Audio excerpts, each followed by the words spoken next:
All right. Hello, everybody. Hey, Rick. How you doing tonight? I am doing good. And So, yourself? how'd your week go? How'd your day go? Your day and your week Uh, go? Not too bad. I got the frame for a new bed today or yesterday. The frame for a new Unfortunately, bed? yeah, a loft bed, so it's up a bit high, and Hmm. there's space to store stuff underneath. I just need to buy a mattress for it, so Uh, didn't come with a yeah, mattress. I'm Unfortunate. I'm basically in need of a mattress myself, so I know that. So, hmm. And unfortunately, today I went to a funeral. A friend of uh, mine died a week or so ago. oh, care to share on how it went down or no? Well, I know it was cancer. Like he was Uh, diagnosed with it like a few years ago. It went into remission and it came back apparently a few months ago with a vengeance, so to yeah. speak. Excuse me one moment, Rick. I just gotta go Yeah, off camera here for a quick moment. I just yeah, noticed no something. problem.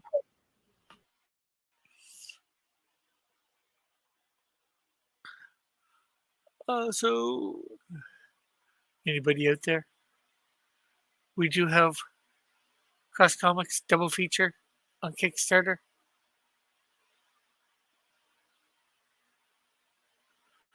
The Canadian Shield and Snowdrift. Canadian Shield 2, Snowdrift number 1. Um, what shall we say? What shall we say? What shall we say?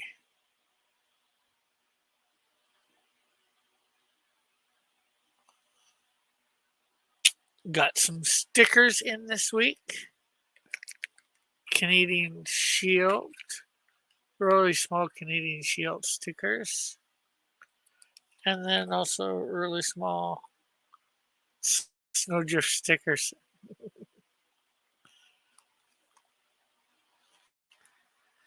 Um, Got a comic in this week too.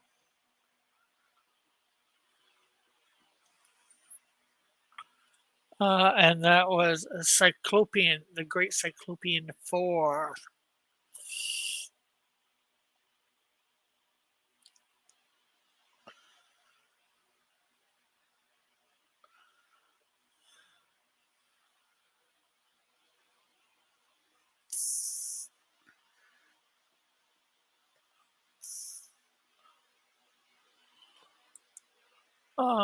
So let's see. What else can we talk about? That Tonight we're going to be reading Superman in Action Comics from 1939. It's a bird! It's a plane!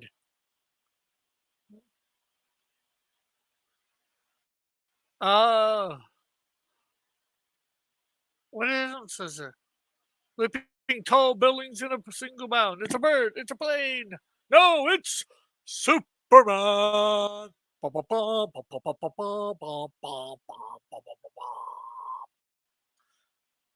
No, it's a bird. It's a plane. It's the Canadian Shield.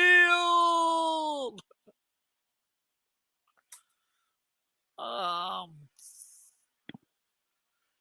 Anew, the real Canadian superhero returns. The Canadian Shield. A real Canadian superhero has returned. All right, I'm back. Just had to do a couple things real quick here. Okie dokie.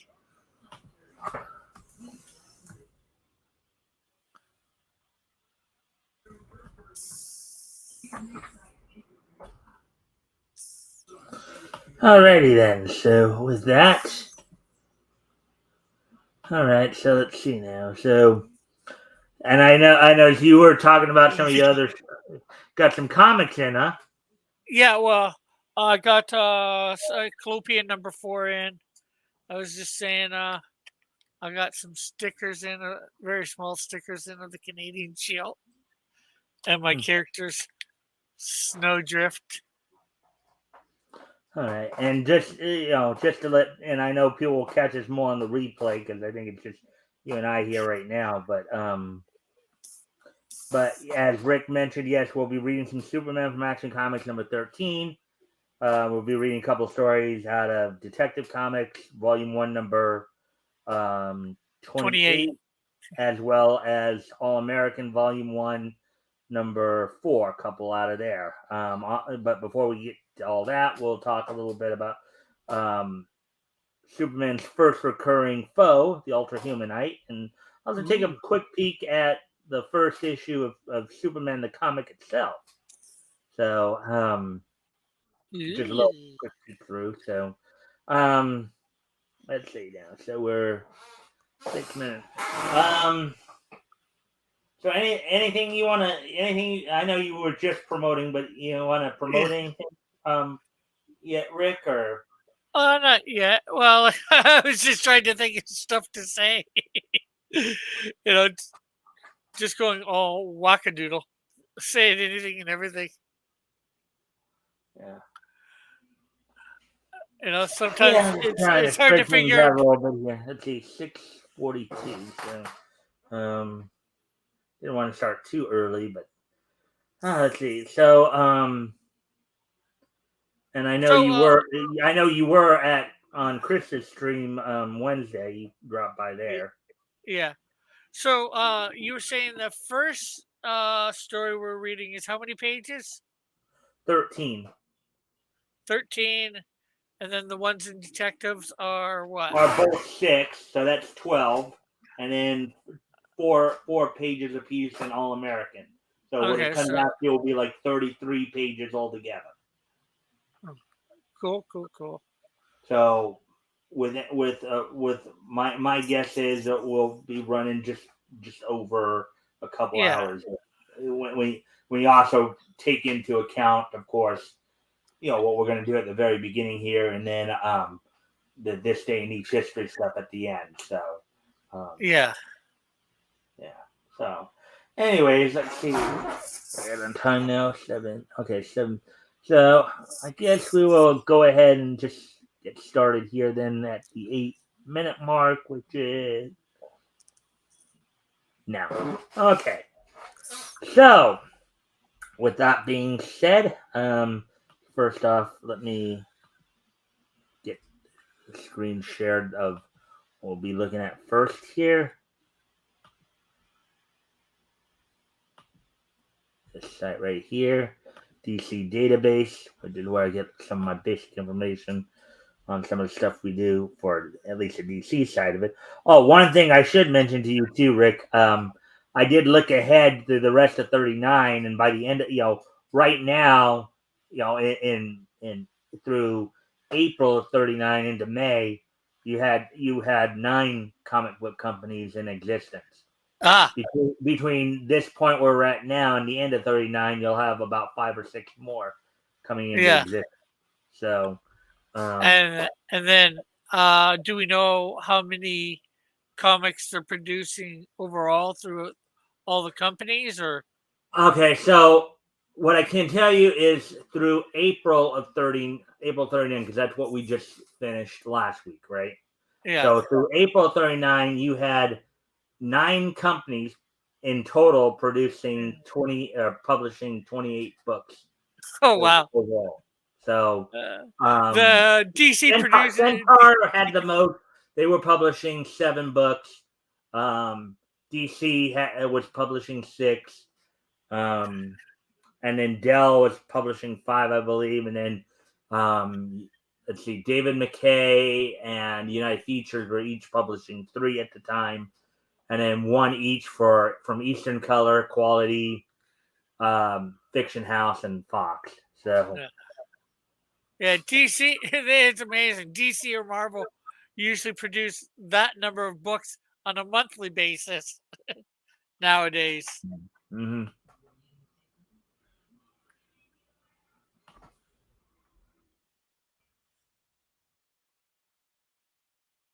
The Ultra Humanite. Yeah, I'm trying to.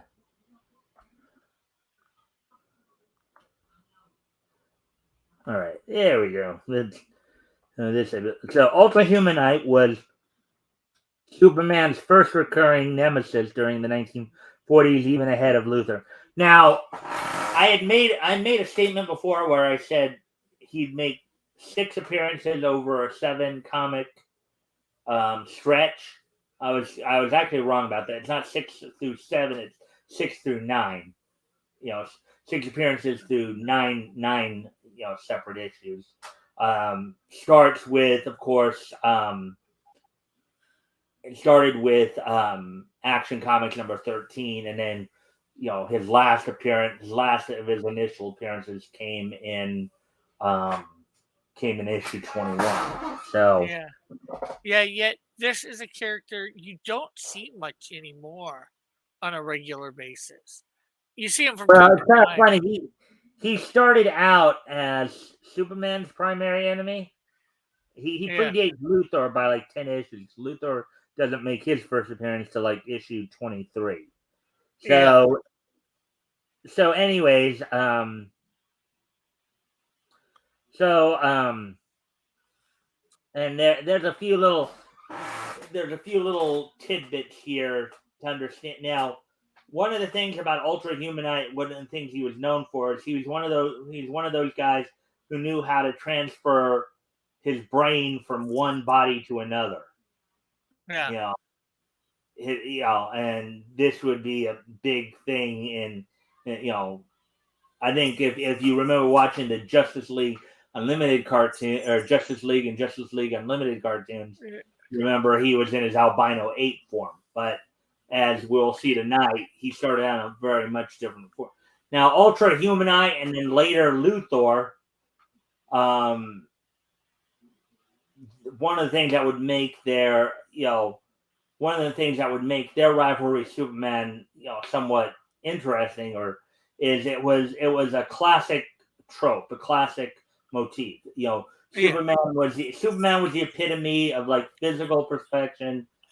Ultra Humanite and Luthor were the epitome of like mental perfection, for lack of a better word. But Yeah. anyway, so let's look through some of this. The powers and abilities. Powers, unique physiology. Enhanced intelligence. Some say he is smarter than Luke.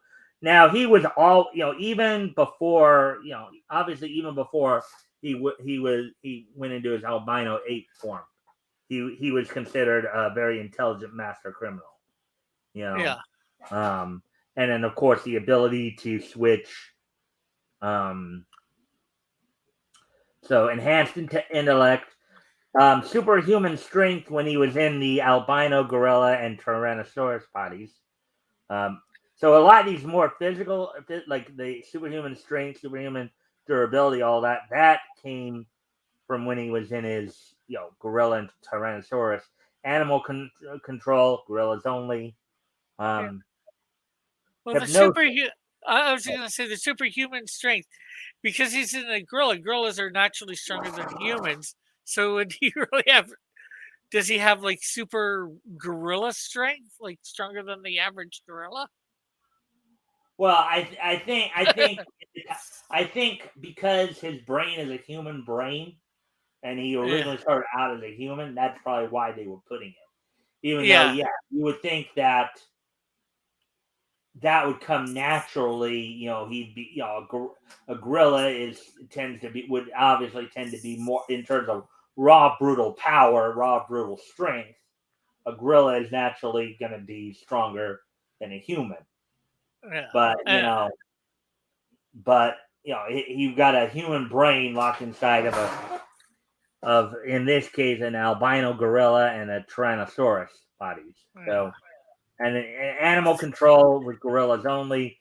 I think that was much akin to what you like. I don't know if you remember the like Justice League cartoons of the 2000s and Justice League Unlimited. The Yeah. way Grodd could like manipulate, just with the power of his mind. So Yeah. that might be what they're talking about. Hypnosis, sufficient power to implement a suggestion in the minds of almost all members of Infinity Inc. So that was, I think, more specifically during an angle later in which he was making appearances in All Star Comics in the 80s. as Yeah. one of the major villains. And then telepathy and telekinesis. He also had the power of brain blast, by his own words, equal in power to that of Brainwave One. Brainwave One was a villain from the Golden Age. I don't think he Yeah. ever, but I think He did have a son though, Brainwave too. right, Henry King Jr., who actually turned out to be a hero. Um, Yeah. Now, I guess what you could argue with in terms of brain blast, as it were, I think that's close to akin to like what Charles Xavier would sometimes do in X-Men. Where you just send out a very strong psychic Brainwave. blast, yeah, like a psychic blast or whatever. Yeah. You know, that could knock somebody off kilter. Okay, abilities. Abilities. Here are some of Ultra Human Knight's abilities. He knows scientific techniques which endow superpowers to ordinary humans. Once he calculated that the banishment of certain heroes to interdimensional limbo would would fade off all heroes in Earth 2. Now I don't know if that last part had anything to do with the crisis, if that was something that was involved more in the like Crisis on Infinite Earths and stuff like that. But Don't think so. we do know about his scientific we do know about his scientific prowess, gadgetry, which would come medicine. He knows how to cure cancer, and as I pointed out too, with that, he also knows how to transfer his brain from one Yeah. body to another, which is going to lead into the next ability he has here, attractiveness in Dolores Winter's body. Oh So, my. so a little spoiler here, a little spoiler here. The first person he transferred his brain into was a young actress by the name of Dolores Winter, and we will actually read that story sometime in the next few months. It was part of one of those 6 appearances I was telling you about. Yeah. Okay, and then acrobatics in the albino gorilla body. So some of these are his basic human abilities, other human abilities and powers. Others are powers and abilities he got, you know, Because of a body he's in. yeah, because he was in a different body, obviously. Weaknesses. Common host bodies will degenerate after some unspecified amount of time, cannot support his powerful mind. So basically, you stick a strong mind in a weaker body, and I guess what they're saying is that after a while, whatever host body he's in will just start to dissolve or something like that. That's what I'm Yeah. guessing. And then, of course, in the albino gorilla and Tyrannosaurus bodies, a monstrous appearance. I'm not sure whether that's a weakness or not. I know they put it there, but to me, it's just it is what it is. Some people would be scared of it. Some people wouldn't. Well, it does actually make it does kind of make things, like could you imagine, okay, let's say he wasn't a criminal. He wasn't a master criminal, right? Yeah. What do you think would happen if one day you just all of a sudden, let's say you were at the bank, right? Let's say you were at the bank, and all of a sudden, and maybe an albino gorilla or Tyrannosaurus just happened to walk in and just start talking to people like he was human. Well, the How do albino you think people gorilla, would react to that? the probably, especially the Tyrannosaurus, people would freak out. The albino gorilla, probably a lot of people would freak out too. But if it became a regular thing, seeing him like that, Right. you know, Hmm.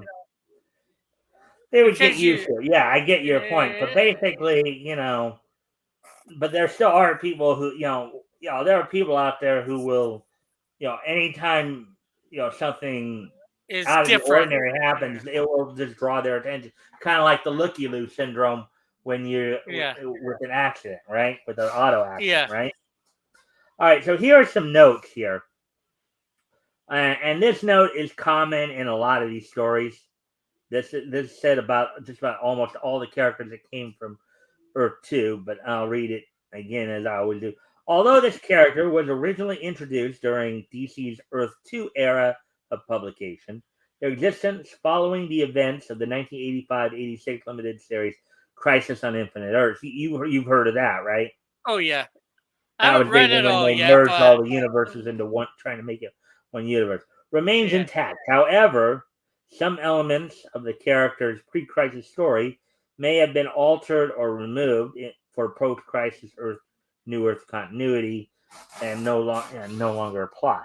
Okay, so um, so Ultra's original body was male, but he had his brain transferred to other bodies several times, some of which were women, notoriously Dolores Winters, which we talked about earlier. I wonder Um, whatever happened to his original body. indicate well, you'll understand when we read the story tonight. Yeah, yeah, When we actually read this, you will understand because they will actually. I don't know if you said you pre-read it a little bit, so well, tonight, anyways. yeah, Superman, is so he tonight? yeah. Action Comic. I don't think he was in tonight, from what I read of it. Well, I think he shows up at the very end, Oh, you know, okay. I didn't get right to the end of the story. but because he does make an appearance there, so but it's probably not till the end. I mean, you'll see. You probably were Yeah, already seeing some of what was going on, in it if you read some of the story already. yeah. I think I Um, probably read about half the story, with it being yeah. 13 Okay, pages. so the Ultra Humanite is one of the first ever recurring comic book supervillains. Historically, he was the first recurring enemy to Superman, which we already talked about. And then this one doesn't really have as much to do with, at some point after getting his gorilla body to Humanite, apparently taken out of time to join Black Beetle's Time Stealers. That I think was, but that's not quite as. Okay, trivia. Ultra is the fourth mad medical scientist in a DC comic book to transplant a human brain into another body. The first was Roscoffin in New York City. The second was Dr. Kit Chung in Coastal. Now, the Dr. Kit Chung story, we actually did read that one before. Uh-huh. Um, that was a Tex Thompson story. Tex Thompson adventure. And then the third was Herbert Handers in Mexico. But Ultra Humanite was the first to use a live human receptacle for the transplanted brain. His three predecessors all moved human brains into live apes. And now, back in the back in at that time period, the golden age, the late 30s, early 40s, that was a big sci-fi thing. And Yeah, you'd see that in a number of stories throughout the 30s and 40s where human brains got transferred into gorillas, or in some cases, you just have a very highly intelligent gorilla who could actually yeah, speak speak human. You know. So yeah. And anyway, I think that was probably due to a lot of the evolution stuff going on back then. yeah, that was the belief and all that. Yeah. Yeah. Although I do So have a fairly intelligent gorilla in my universe too, yeah. just So simply named Ape. yeah. Well, actually, there was a character in DC Comics called Eight Two Angel and the Eight. You know.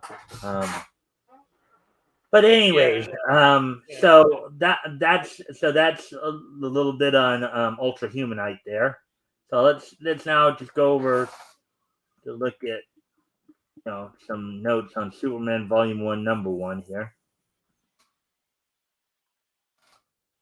and there's a particular reason for this why we're not actually reading any stories out of Superman in this first issue, and That we'll says get in. volume 11 that you wrote. No, no, because the way they have it set up here, It's volume one, and then there's a Oh, I space get. there. One. Oh, okay, yeah, I get you. Okay. I read this a Now, long time ago. right now, the thing here is, first of all, let's look at that. Look at that cover right there. See, I'll try to There enhance we it a go. bit here. Just look at that cover. He looks a lot different. That's for sure. Or fairly Yeah. different, better technique in drawing, and of course that Eshiel is way different than the one today. Mm-hmm. Yeah. All right. Oh.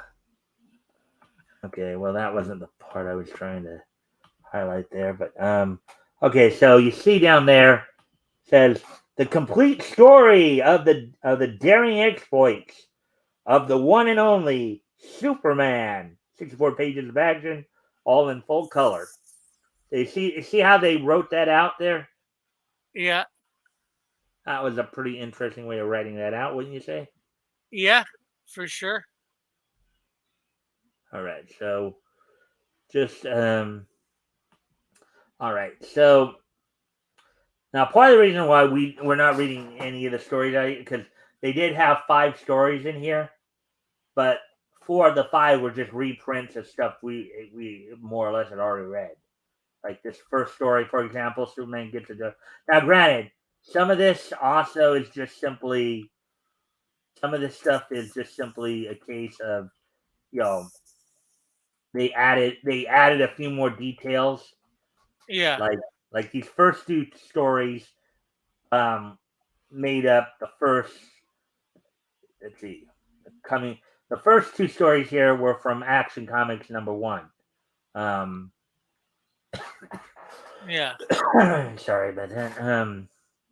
So the first 2 stories were, Superman gets Clark Kent gets a job, and then the coming of Superman here were from the first story of Action Comics #1. They're Champions of the Oppressed, and then Revolution in San Monte, that was from Action Comics #2. So these were more or less reprints. yeah, We've read, and I read 3 of the 4 stories already, so we're not going to yeah, go back and read yeah. those. That makes sense. Let's see. The one other story was a tech story, even though it was only a 2-page tech story. Again, not really a fun thing to always read. So here are the notes on this particular issue right here, and we'll go over the notes. Okay, of course, published by Detective Comics Incorporated. That was the name. That was the company name they went by. Yeah, And as I had just mentioned, Clark Kent gets a job in the coming of Superman, originally untitled, were first printed in Action Comics #1. This issue's version replaces the original version first page with 2 new pages, more completely detailing the interplanetary origin. Basically what they did is they re-edited it when they reprinted it and yeah. added more to it. Is what they basically did. They Uh, remastered it a little. yeah. This issue's version adds 4 new pages between pages 2-7, detailing Clark Kent's arrival at the Daily Planet. The other 3 Superman stories are represented in their original formats. So the first 3 stories depicting the origin of Superman are reprinted in all those titles: Superman from the 30s to the 70s, from the 30s to the 80s, and Superman Archives. So these stories would get reprinted in a number of different books and stuff like that. So Yeah, here is where Ma Kent's first name is given as Mary, so, and Pa Kent's first name is not revealed as of yet. Now, on Earth 2, they were John and Mary Kent, where now on Earth 1, the Silver Age version of Superman, they were known, and from all time after that, they were known as Jonathan and Martha Kent.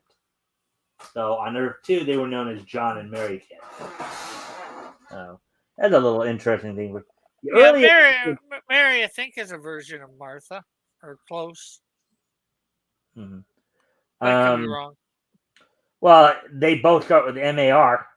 Yeah, The early adventures of Superman originally took place in Cleveland, Ohio. The location has since been retroactively altered to reflect Metropolis of the Earth 2 reality. Now, the thing Uh, was, Jerry Siegel and Joe Shuster were from Cleveland, so well, one that's of them, why they wrote a lot of those early stories in basically their home that's country. actually one was from Toronto area. Yeah, Joe, I think it was Joe, Uh, wasn't yeah, and actually, it's been said that he said that he fashioned Metropolis after Toronto. it? Yeah. So I'm This not so issue, sure about that one piece of trivia or whatever. No, hmm, yeah. This issue of Superman was originally released as a one shot. Um, the number one does not appear on the cover of the indicia. However, it sold so well that it was quickly converted into an ongoing series. Now at this time, of course, when they did that, when they did convert it to an ongoing series, it would be a yeah, quarterly. It originally started out as a quarterly series. Nowadays, yeah, it's a monthly series, just like Action Comics. But yeah, originally, it was a quarter. So you'd have Superman's, you'd have Superman featured in Action Comics as the lead feature in Action Comics yeah, on a monthly basis. Then every quarter, and this is a practice they would use with other heroes. Do Batman, a year after he debuted in Detective Comics, Batman number one came out May of 1940. So, yeah. And well, so as I said, it quickly converted into an ongoing series. Another three right, months makes it easy to say, "Hey, let's make this a quarterly." yeah. And there'll be some other interesting notes that we'll get to further down the road when we get to that point. Let's see. The cover for this issue comes from the first panel of Action Comics number 10. The panel was photostated and cut out by Leo Omelia, who um, who then drew the ornate frame around it. So basically, they're talking about, go back up, talking about the cover right there. Yeah, So the thing inside the circle there was actually from Action Comics number 10, and you had the price right yeah, on the cover there of 10 cents. So yeah. Sort of what I did with the cover for the Canadian Shield too. I took one of the mhm, panels and altered it a little bit or a lot mhm. for the cover. All right,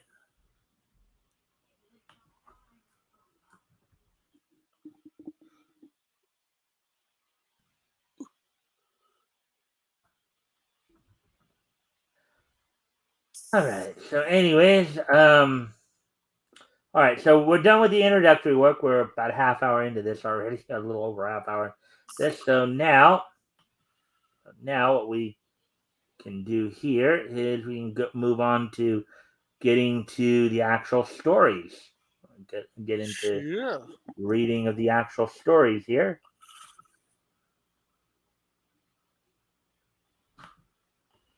And you may have also noticed here, I already sent you the link, so you should already have the link to Yeah, the but I'll site if just read you. it off of the backstage stuff here.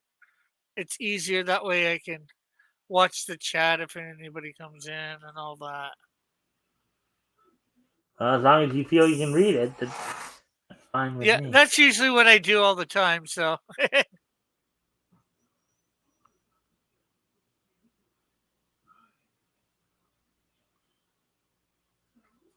that's a lot of issues. Oh, remember this particular book ran for 1,000 issues. Because remember, it started in 1938 Yeah, I and know, I then know. went all the way up to like 2011. Yeah, I know. I'm just teasing a little, or just I'm not sure whether teasing, just trying to make some sort of conversation or saying All right. because there's very few other comics that have this many issues. Yeah. Well, Detective Comics being one of them, of course. Well, they have slightly less. They have, I think, 800 or 900 or so.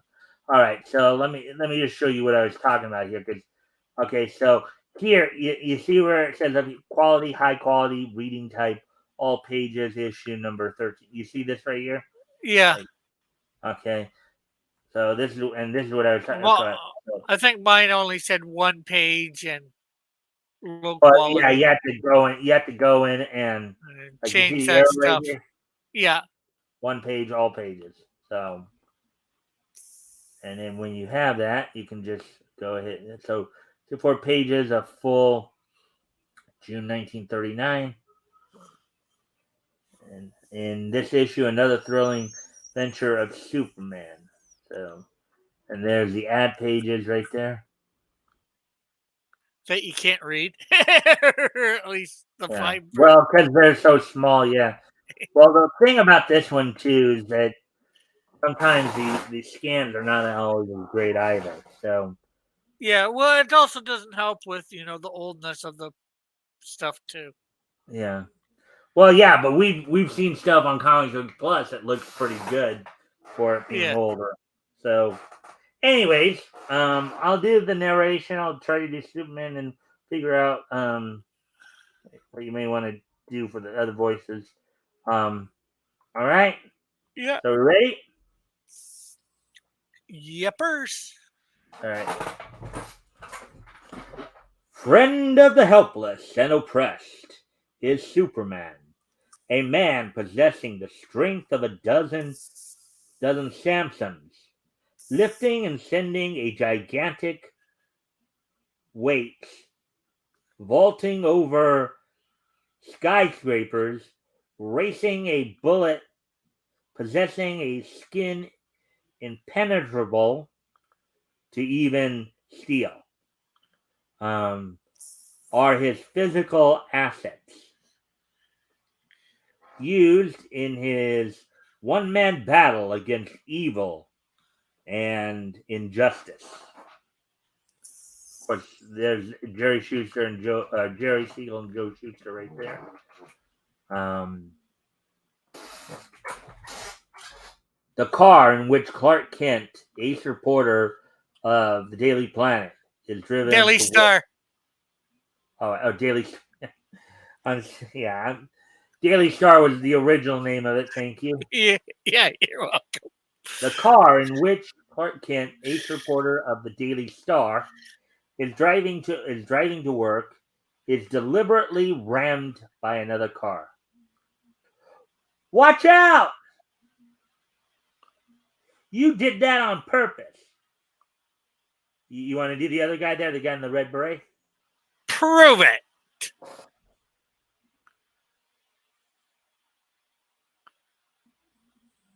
That was no accident. He deliberately ran into us. Why? He belongs to the Cat Protective League, an organization that is trying to victimize the, the independent companies. That evening, within the privacy of his apartment, Clark Kent discards his false attitude of meekness as he dons the Superman costume. Get that phrasing right there.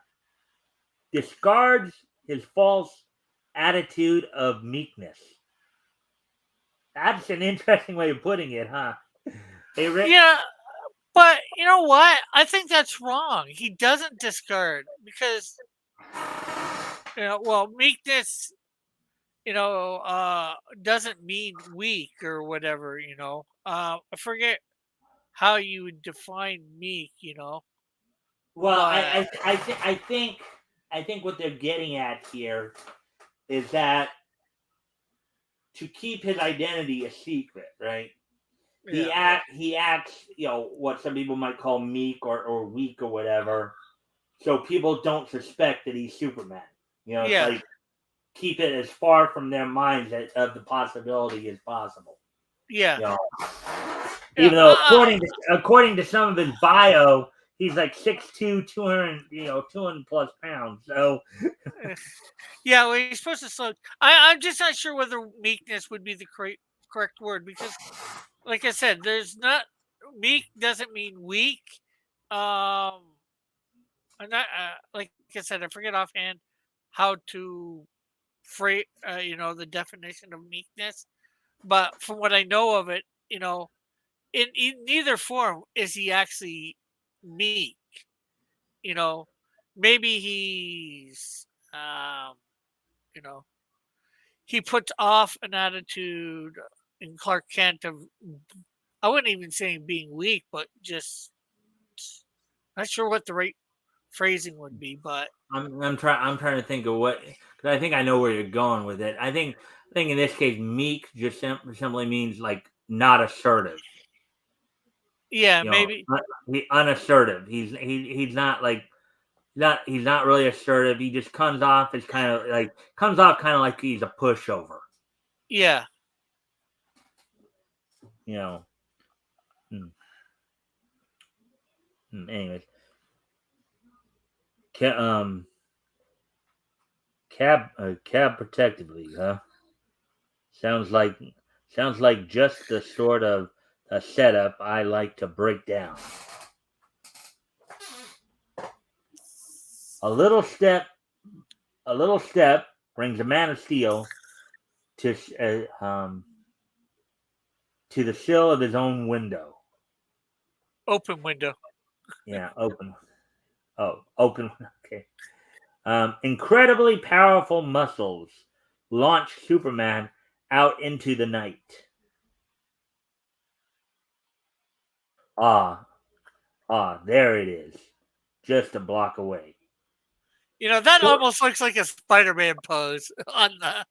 Well, okay, yeah. Remember too, Rick. Initially, in Yeah, many I of these know he early couldn't stories, fly. he was not flying yet. He was, Yeah, yeah. he I was get, I they get that. thought I'm he could just, fly because he could leap like an eighth of a mile. He had very strong legs. He had very yeah, strong leaping ability. yeah. So, I'm just, seeing a. I know Spider-Man A is not invented yet, but it's just, deep to see him like that, or even a Batman pose too. mhm, That you might see Batman in or Spider-Man in nowadays. It's neat seeing Superman in sort of that pose. mhm, yeah. Well, I mean, a lot of the stuff when we look back to it in time like this is kind of interesting to see. So, um, shortly later, a fantastic cloaked figure hurtles down among the shadows atop the Carlisle Cab Company, an an independent company. It appears I've come just in time. Below, I'll do the guy in the white hat there. You do the guy with the receding hairline. Okay, Okay. below. Hmm. The boss says either you join the league or you get the same medicine some of your drivers got. You've assaulted my men, smashed my cars. Go back to your crooked chief and tell him I want nothing to do with him or the league. Right. So, so you won't join? Sure you won't. Sure you won't change your mind. Go ahead and shoot, you bloody murderer. That's my. Actually, oh, that's my car. That you had it right the first tune. Q. Huh? Oh, that's my cue. Wait, wait. Makes more sense than car. Yeah. Hmm. That's my cue. Pardon, but may I cut in? What in horning in, huh? Okay, you get the same medicine. Out flashes Superman's hand quicker than the eye can follow. Grasp the grasp the Muzzle. gun's muzzle. So, sorry, I don't like the kind of medicine you dish out. Holy smoke! You crushed it like it was paper. What is this? Strong guy, eh? Let's see if that jaw of yours can take it. Brother, you're a glutton for punishment. The racketeer rams his jaw against Superman's extended elbow, knocking himself unconscious. Urgh! Crunch.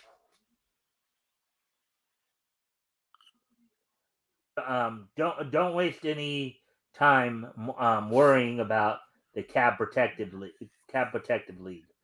It won't be pestering you or other independent drivers any longer. But A moment later, up through the skylight, the racketeer, imprisoned under his arm, vaults Superman.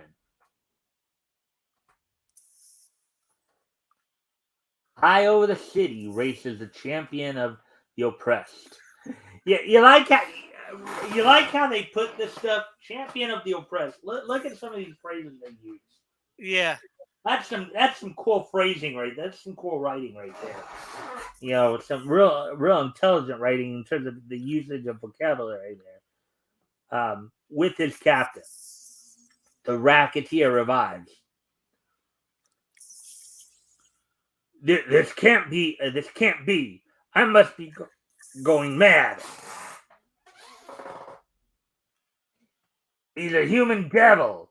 I've not. I've got to escape. It broke. What are?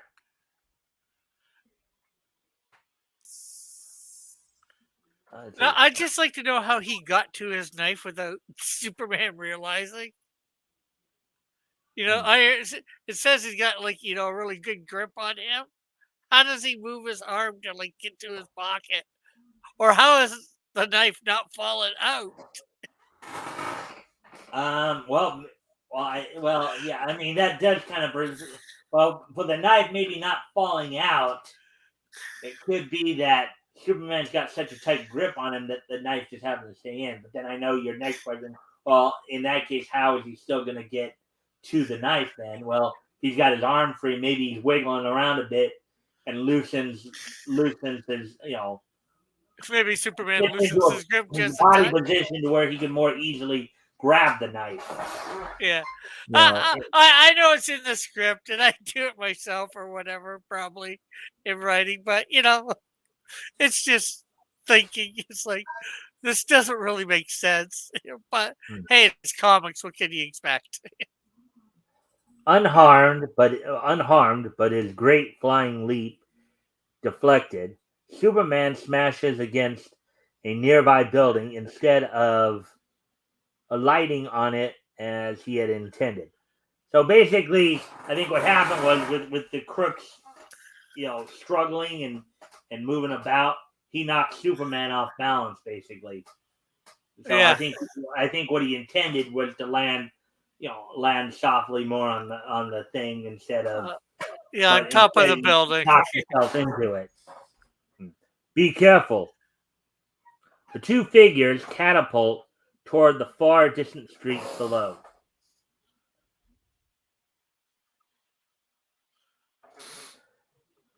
Superman succeeds in grasping a windowsill with one outflung hand, but the racketeer continues down towards his doom. And you notice they don't seem to they back in these days in terms of writing, they didn't seem to have a problem killing off characters or putting them in deadly situations like this. Yeah, You notice that? yeah. Well, they just still put them in deadly situations and kill off, you know, guys like this. No problem. I think still, Hmm. if well, I haven't read regular comics in a while, Hmm. but Wonder what's keeping Pete. He should have returned from Carlisle long ago. Look out! All right. Watch out, Chief!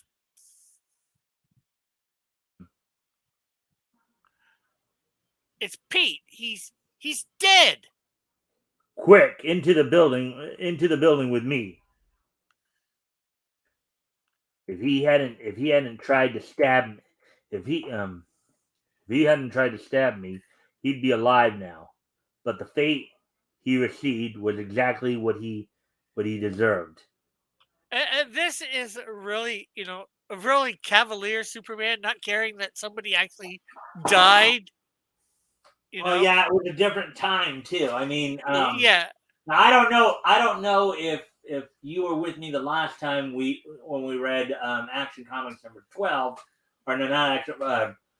When we actually, it may have been RJ. Who I don't know if it was. I don't remember who. I don't know if it was you or RJ who was with me.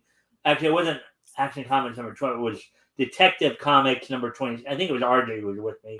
And Batman uh, said no, I was Batman. with That was the you. first Batman story, Yeah, that was and me. oh, that was you. Okay. And Batman had said something very similar, and they made a big deal about it. About like, Yeah, but Batman is. They've made him a lot more dark. Well, or about as dark as he was back then, or maybe more dark. I'm not sure. But Superman's not that dark. At least not nowadays. Now, Well, the yeah, same thing. they made him like I think that was more of a product of the CCA and the Silver Age period Yeah. because most of the heroes had this. I mean, if you've been noticing as we've been reading these stories, a lot of the characters we see, particularly the superhero characters and hero characters, are pretty dark. Even Superman was kind of dark in some Yeah. respects. Yeah, a lot And, darker than he is today, and that's sort of, yeah, but I guess, my my comment or my point or whatever. How dark Superman is compared to today in attitude and all that. that's because you grew up on the Silver Age version of Superman, just like I did. Yeah. We saw. Now you may have been. I don't know if you were reading any of the action, any of the comics as a kid. I wasn't reading the comics, but of course I was watching like Super Friends and some of Yeah. the other Same here. cartoons that were coming out, and that tended to be his Silver Age depiction. That he was kind of So like the all American boy, basically. yeah, Silver He could Age, do no Modern Age, whatever anything Well, after the no, Golden Age. modern age is considered what's now. Like, so now I think it's now for like the golden. We're reading through the golden age stuff right now. Yeah, but Okay. I'm just saying, we've read, even into the modern age stuff, where he's not as cavalier. He is the Boy Scout, as they say, the big blue Boy Scout. The silver age would have been basically late 50s through into the 80s, late Yeah, 50s into like the mid 50s to mid 80s. Basically, would have been yeah, the silver age, and then the bronze age would have been like from the late 80s into probably like considered like 2011, I think, and then they changed it over again. So but anyways, yeah. Let's try and um, get through this. within the office of the Cab Protective League, um, the guy with the white hat again. Yeah. Okay. What gets me is why Pete should have committed suicide. That's not important. What I want to know is if Old Man Carlisle agreed to join the league. Hello, Carlisle. Reynolds of the Cab Protective League. Speaking, speaking. Have you decided to join our association? You and your racketeering pals can take a flying leap into the lake. I'm going to call in the police and tell them plenty. Come on, let's go. Let's get going. Carlisle threatened to shoot off his mouth to the cops. Well, shut that mouth. We'll shut that mouth of his for good. Hmm. just in time. Well, muss up that old. We'll muss up that old geezer so bad his friends won't recognize him. And if he still refuses to join up and hold his tongue, we'll use the gat. Now you know what a gat is in this case, Rick? I think it'd be like a bat or No, billy club. no, it's actually a type of gun. Oh, okay. It's a gun. Yeah. What's wrong? Why don't we start moving? I can't understand it. The motor's running all right, but we don't move, and the emergency breaks off. The solution: Superman has a firm grip on the rear bumper. I'm thinking about that. A 6'2", 200-pound man there, 220, 240-pound man there, holding a bumper, keeping the car from going. I guess he's bent down just enough that they can't see him through the rear view. If there's a rear view in that type of car, I wouldn't know. Nothing wrong with the engine. We'll have to take one of the other cars. Look, It's rising off the floor. who in Who are you? someone someone who dislikes you thoroughly. Oh, you see how they spelled someone right there? Yeah, they put the space.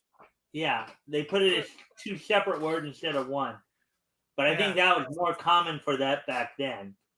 You know. Yeah.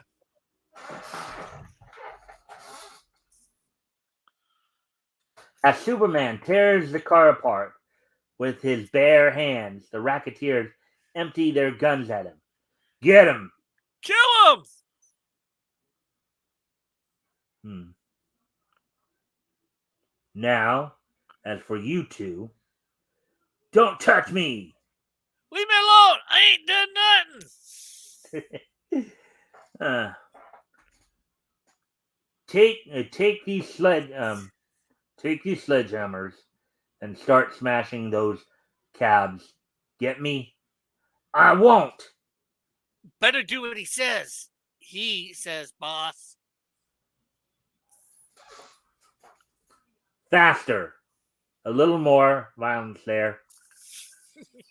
I'm doing the best I can.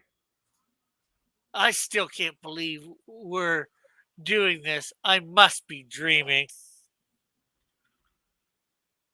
Get the idea?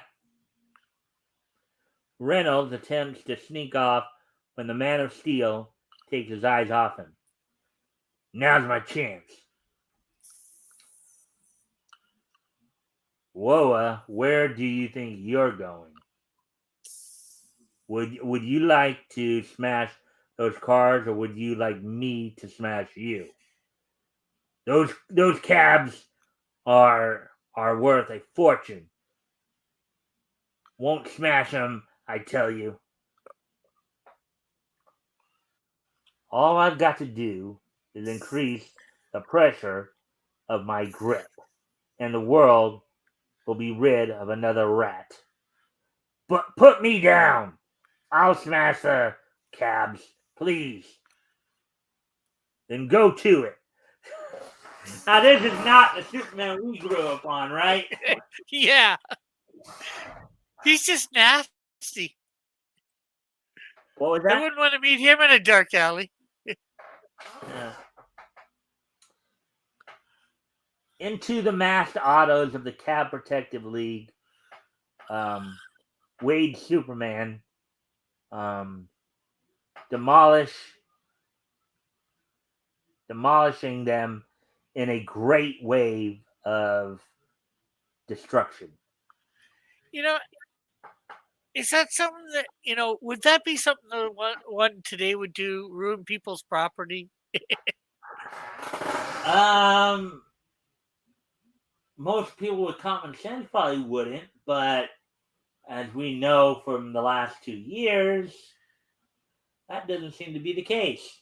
Yeah. Well, I'm just talking Superman himself. With Superman No, nowadays, Superman would, there'd be a, the, the Superman, I think for the most part, now maybe the woke Superman like John Kent might do something like this, yeah, if but I'm thinking Clark. yeah, I don't think Clark would do something like this, so no. Would he even make them destroy their own I property? mean, remember, I guess right now Clark is apparently on War World trying to liberate that planet. Yeah. Hmm.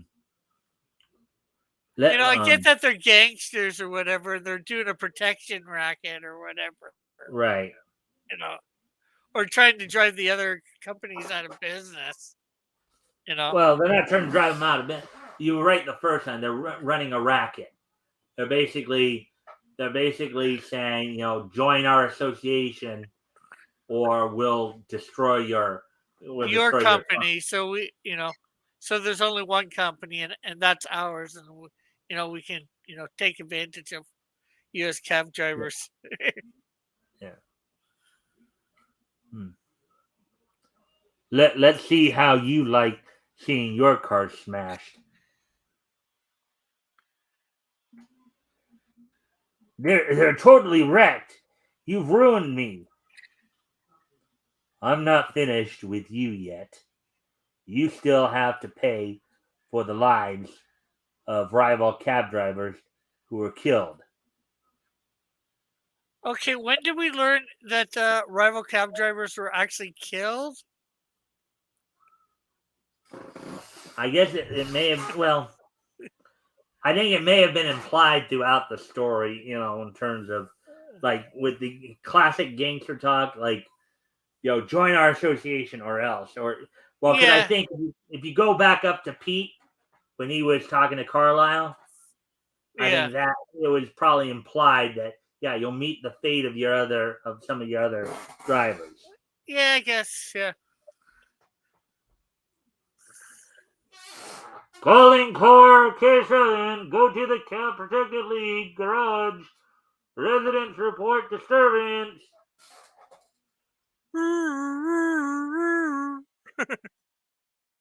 I didn't kill those drivers myself. I just gave the orders. That makes you equally guilty. What's going on here? You heard Reynolds' confession. Leave the rest. I leave the rest to you. Hold on. Where do you think you're going? So long, boss. Boys. So long, boys. My services are no longer required. And then Cab Racketeers received strong sentence by Clark Kent.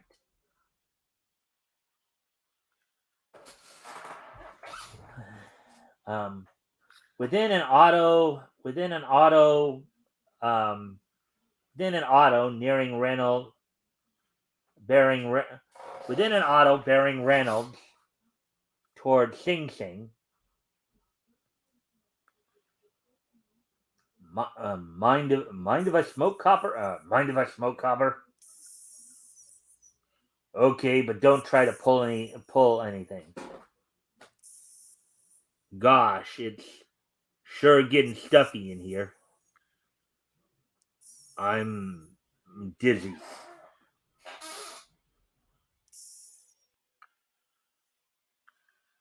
Saps never guessed that cigarette contained a mysterious gas. Shortly later, the figures of two policemen are callously dumped from the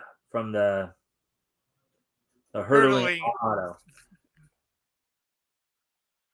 Reynolds escapes, captures, gassed, officers' bodies on the side.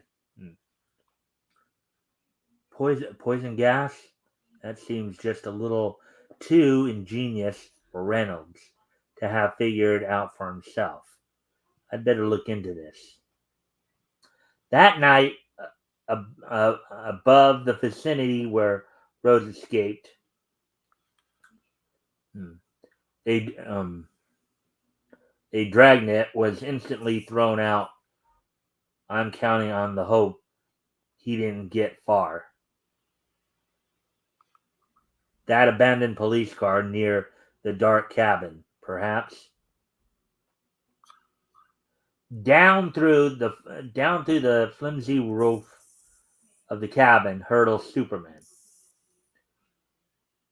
Here's hoping I guessed right. You know, here's a cabin that he doesn't know for sure that the villain's in, and he just, destroys the roof. And of course, the funny thing is, I think his X-ray vision had actually been introduced by this point too, earlier on in a few issues back. So, Yeah, I'm not sure whether it was introduced yet. I think it was because I think it was like introduced maybe back in issue 9 or 10 or something like that. Uh huh. Well, maybe he used his X-ray vision to see it with the car there. I found you, Reynolds. You don't scare me now. Look.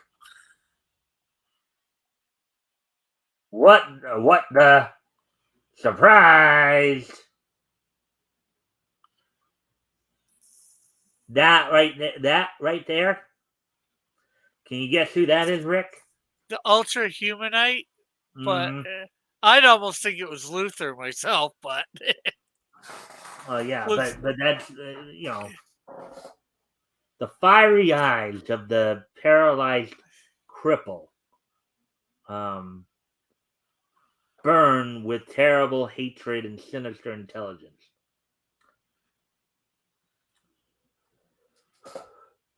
So, so we meet at last. Eh? It was inevitable that we should clash. Who are you?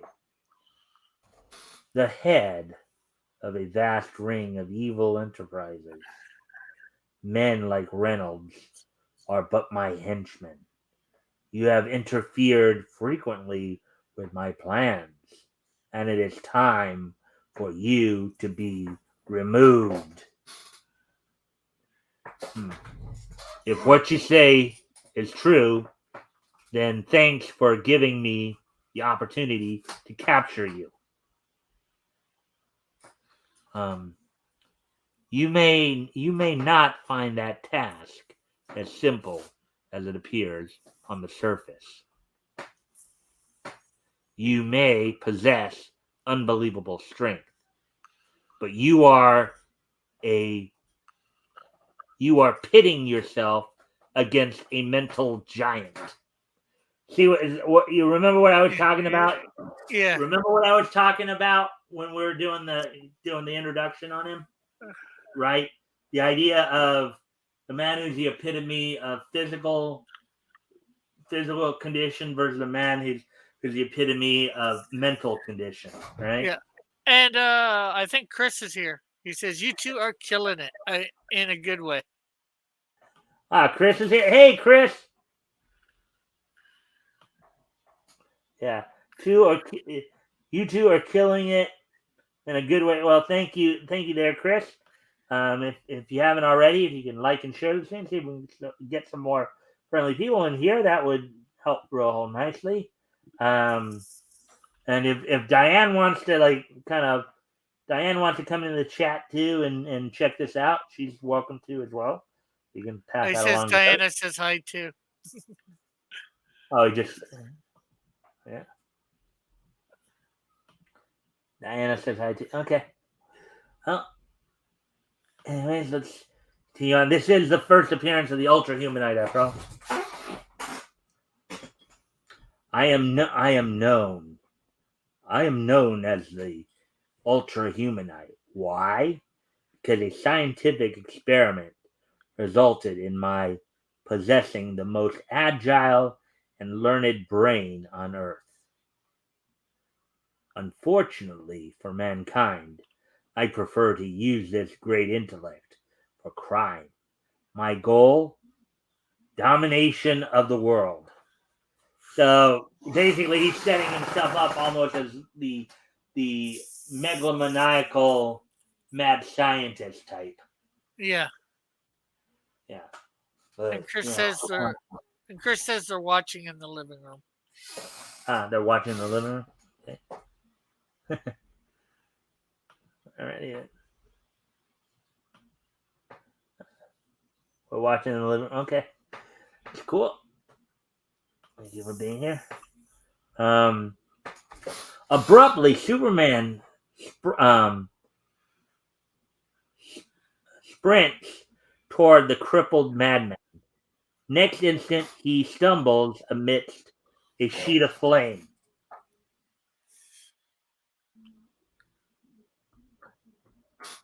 Um, the current is off. You may examine him now. Yeah. It was. It was. Oh, Oh, I was just gonna say, like flame stopping Superman. Even this Superman, that's a little well, again, preposterous. they didn't make him like all powerful like Yeah, he would later. You know. yeah, but I think even this one, says his skin is vulnerable to like steel and all that, so flame wouldn't really hurt him running past it. Now, apparently, there was some electricity here saying Yeah. the current is off, so Yeah. maybe the current electricity did something to him. Well, But I let's get through this, Rick, and see what happens. okay, okay, yeah, It was a clever idea to line a portion of the floor with with electricity. Ultra. What the? He's still alive. Hmm. He must indeed be a Superman. That charge was enough to kill 500 men. Hmm. So it just knocked him out. It didn't like kill him. yeah. As long as he lives, my enterprises will be menaced. Superman must die. He's securely tied. Quick now, before he regains consciousness.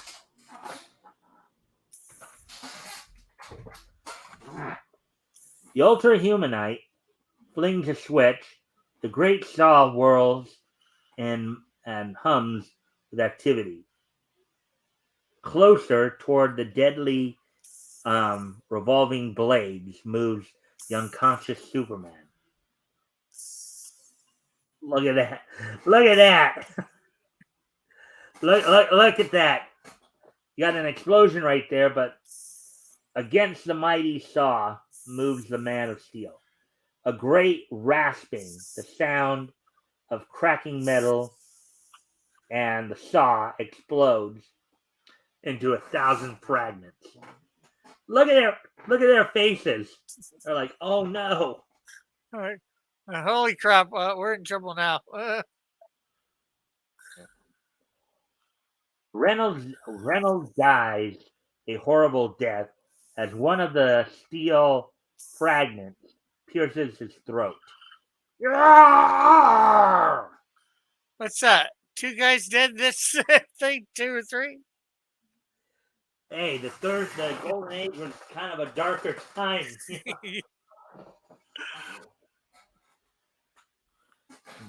Narrowly missed me. You want to do those guys right there, Rick? You signaled for us, Ultra. Get me out of here at once. Following their master's orders, the um, pile men pile wood against the side of the cabin, ignite it, burn it to the ground. He can't survive fire. Want to bet? In a matter of seconds, the cabin becomes a mass of writhing flame. flames. Hurry! Hurry before someone comes to investigate. Oh, I think that was supposed to be you. It's Yeah, hard I to helped tell which him. way that. Hurry before someone comes to investigate. Moments later, a fantastic air vessel of the Ultra's own design. Look at that! Look at that plane right there. Yeah. Um, the scientific genius right there. Takes to the sky in flight. Surrounded by flames, Superman revives. Hmm.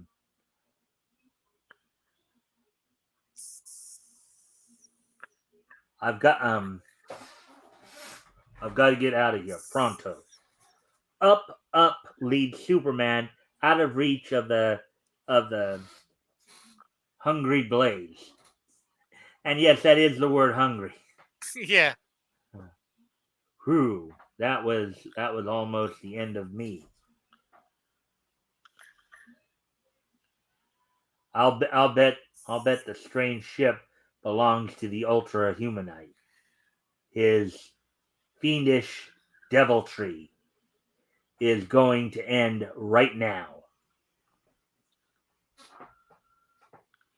Around around the weird vessel, more speed. Superman's escaped. He's overtaking us. I'm pressing it to the limit.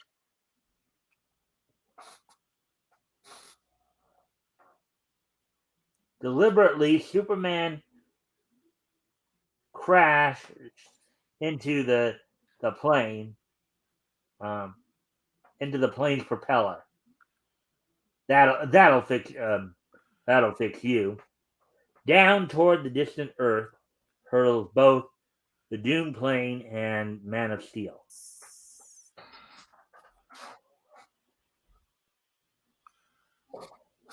The Ultra Humanite's vessel crumples sickeningly as it strikes the ground with a thunderous crash.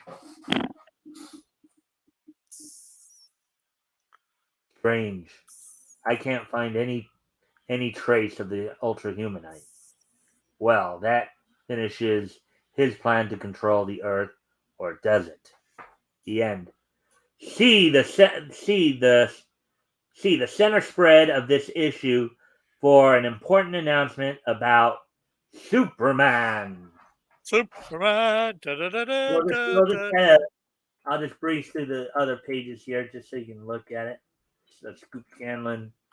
Um, Well, you do that. I'm gonna go grab a drink and go to the washroom quick. all right.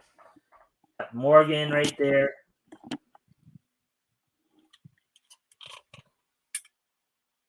Just so you guys can see what some of the artwork and stuff looked like back then. If you guys are saying anything more about it. That's it. Okay. And then Scoop Scanlon. That's a test flight. But anyway.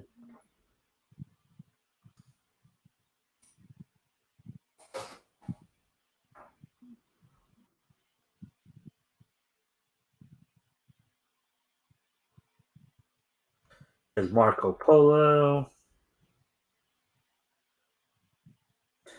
Okay, so here's what they were talking about earlier. Here it is, boys and girls, a big, complete Superman book. You'll want to keep 64 pages, all in color, of Superman's journey. We kind of covered this earlier. On sale May 18th. May 18th of 1939. So we already covered that earlier today, earlier in the broadcast. You guys want to go back and check that out. Here is a small reproduction of the cover. In complete detail how you can become a member of the Superman of America. We know you'll want to. So they got another like kind of club idea here. Here's Ted Thompson by Bernard Bailey.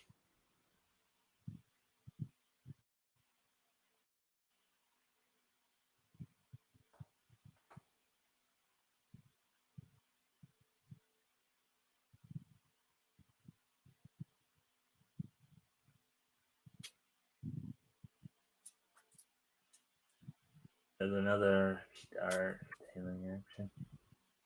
Buck Dawson. There's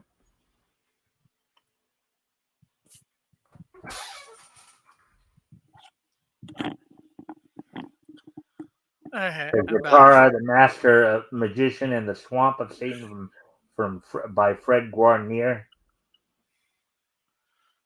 I was gonna say if Chris or Diana's still here, uh, would you guys mind if I did a read through of like Cyclopean 3 and 4 on my channel, or does that matter to you guys? Hey, the artwork of it. That's some. That is some. What would you say? That's some nice artwork right there, Rick. Yeah, especially for its time.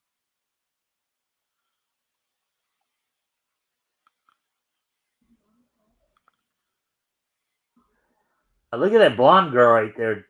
Don't you just want to meet her? Yeah.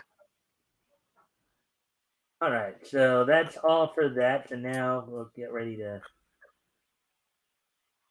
move on to the. Yeah, for sure, Chris. Oh yeah, what did Chris say there? He was responding to my question about doing a read through on my channel. Oh, okay. He says, we're thinking of doing it ourselves. Would you want to do a group reading? Yeah, we could all do different voices or whatever, like we're doing here. See, I can inspire people to do creative things, can't I? Yeah. Well, I've done read throughs of independent comics that I've gotten before on my channel, and I did one and they reacted negatively or whatever, or well, they did and they didn't. It was because I linked some Comicscape people, and I was like, "Oh God, we're gonna be associated with Comicscape because we got tagged on Twitter with somebody." So, It's like, anyways, so but now we're gonna go over to Detective Comics, Volume 1, number 28, and catch a couple stories. Let's see, where are we at on time here? 10:22. Oh, we're an hour. We're already an hour and 22 minutes into it. Yeah, but then you said the next two were gonna equal thing. Yeah. Well, they'll equal about this whole story, and then the two after that will be half of.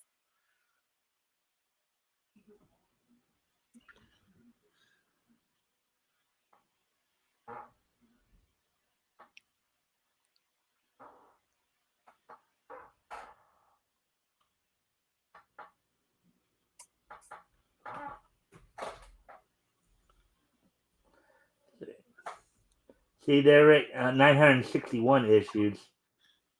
Yeah. What are they? What is? But are they up to what they are in? Well, this is from the original Yeah. 1937 version. So remember, they started up a second volume in 2001 after. Yeah. Well, they did that even with action, and then they went back. I'm just what's So here we go. This month and every month, the Batman. Of course, we're not going to read the Batman story this time, and Batman's not even on the cover of this one. We're gonna, and even though this Batman story was only 6 pages at that time, eventually he would become a 12, 13 page read as well. We can look through here as we get to Speed Saunders. What's this? The thrilling adventures of Superman appear each and every month in Action Comics. All right, so here's a Speed Saunders story. Ace Investigator and Speed Saunders, Ace Investigator, and the Dope Ring by Fred Guarnier. Due to the recent, okay, let me see if I can get that a little better.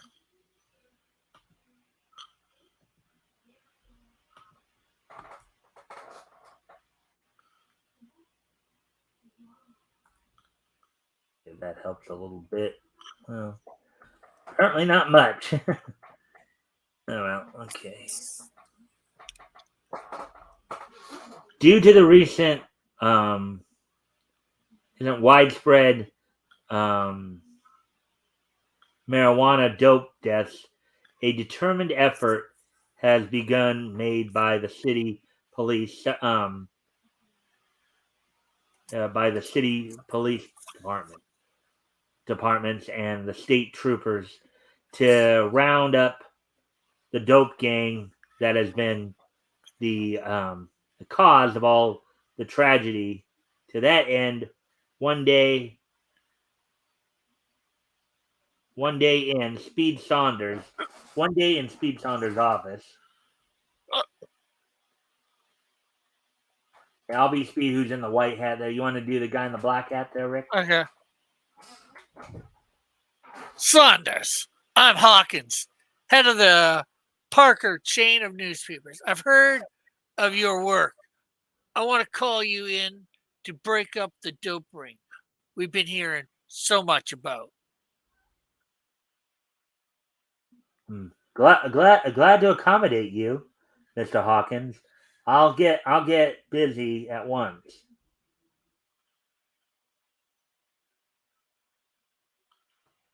Let's see. Casson George arrested, suspected of being member of dope ring. That's the boy I want to see.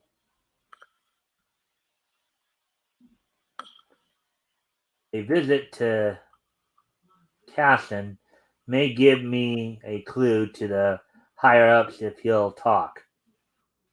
If he doesn't scare easily, he may be my man.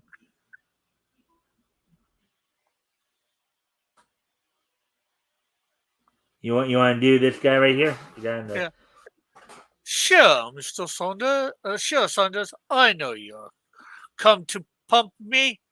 Well, don't get me to talk. See, I'm wise to your game.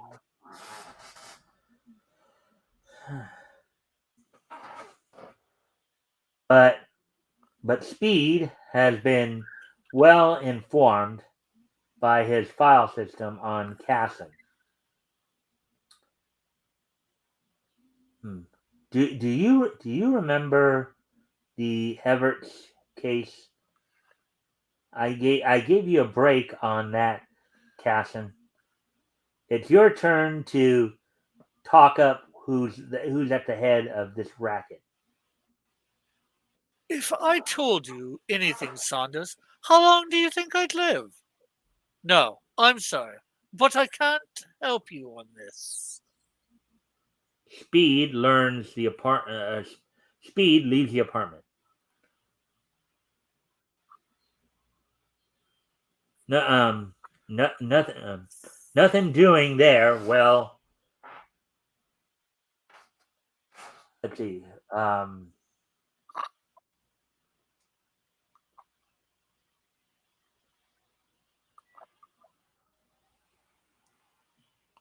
Wearied by a sudden feeling of ease, Speed turns to see. What do you think of that? Into Casson's place now.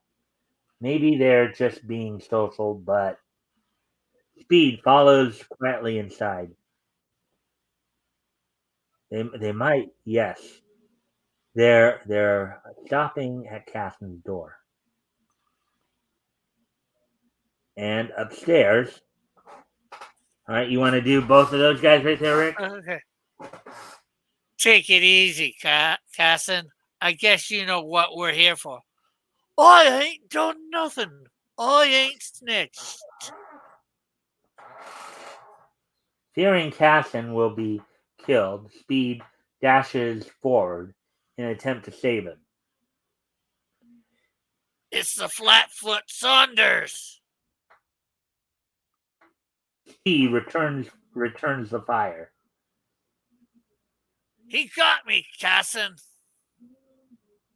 But Speed is too swift.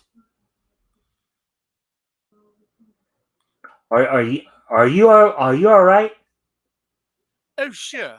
I'll tell you now. I'll tell now, Saunders. But I'll need protection. But suddenly, in the doorway, No, you don't, you stool pigeon. now you know what the term stool pigeon means. Yeah, somebody who, squeals, tells, you know. Snitches, yeah. Yeah. Snitches get Kind of an older stitches. term that doesn't get used a whole lot anymore. Yeah. And that goes for you too, gangster. What a shambles! Looks like a major conflict. Hello, Central. Get me police headquarters. Uh, Hello, Bianca. Zombies. How are you? Bianca Zombie's here. Hello there, Bianca. Glad you're here. Hopefully you'll enjoy the um hello how it is. And if you guys haven't already, if you guys can like and share the stream, see if we can get some more friendly people in here, that'd be appreciated. Hope Yeah, everybody's enjoying the content thus far. Bianca Zombies is a good person. I know them. Yeah. I think I've seen her on yours and Chris's channel before. Yeah. Anyways, you want to do the cop right there? Okay. Golly. Speed one of those rats you shot was Policey Pete. He's in a big shot in the underworld. I've heard of him, but he's not the higher up I'm after. I'll have to begin looking all over again, and um, and ho hum. Yet that night, as Speed reads the newspaper account of the afternoon's adventure, Hawkins sure is giving me a nice build up. Well, who can that be? On the other end of the wire, The phone. I'll do the girl. I'll do the girl. Yeah, I know that.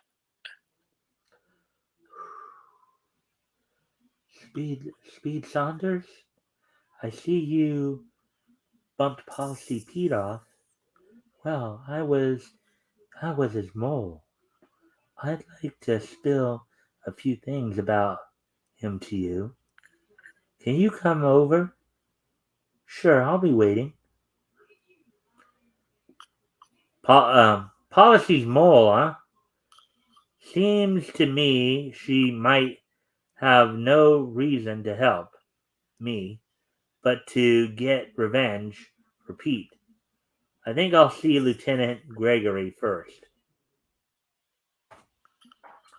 You want to do Lieutenant Gregory there? Okay. Inya? Inya? Is that Inya? Ija? Ija. Sure, she's Pete Small. I understand they had a breakup a month or two ago, but she might be waiting to get even on you. I would not take the chance. I have to take the chance, Lieutenant. I've got to get to the bottom of the dope ring. She may give me the tip off. Later the same evening, Ija doesn't uh let's see. Ija doesn't stint herself.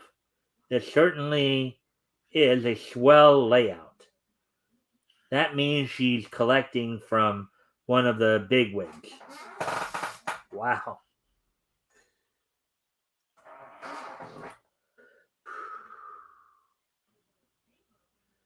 Come in, Speed Saunders.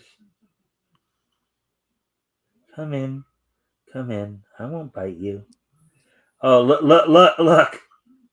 Guy behind the door. Uh huh.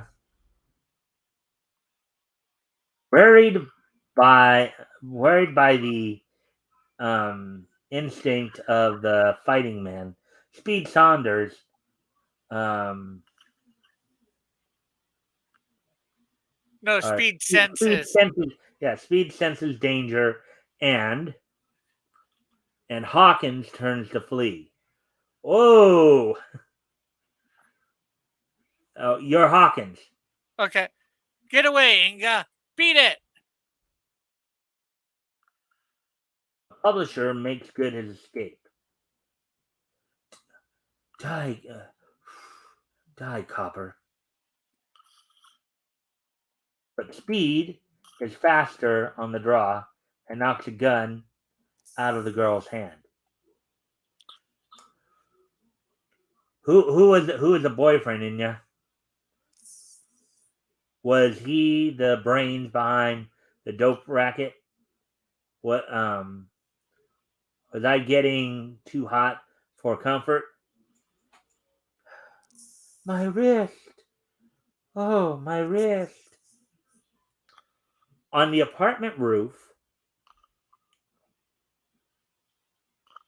That's it. You want to do those two? Okay. Come on, Clancy.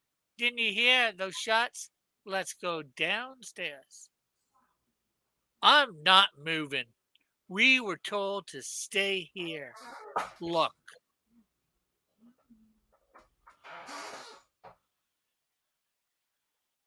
Okay.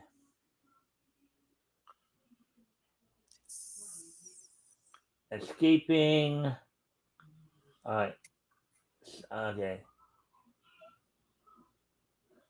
In a, okay. I can't make That's out the first word. Hawkins. In, Hawkins. Hawkins in escaping. Um, orders No, the decides decides the the roof is the. door is the safest exit. He's got a gun, Clancy. That's all I need. Don't make me go down to Marcy's apartment.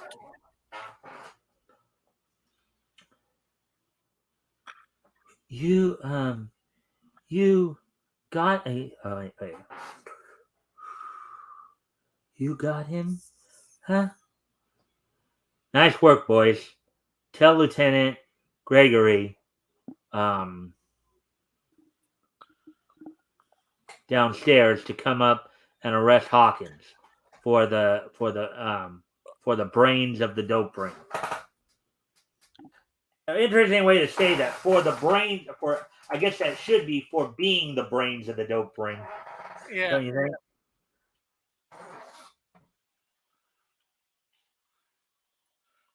Are you crazy, Saunders? I'm a publisher, not a criminal. Let's see. All right.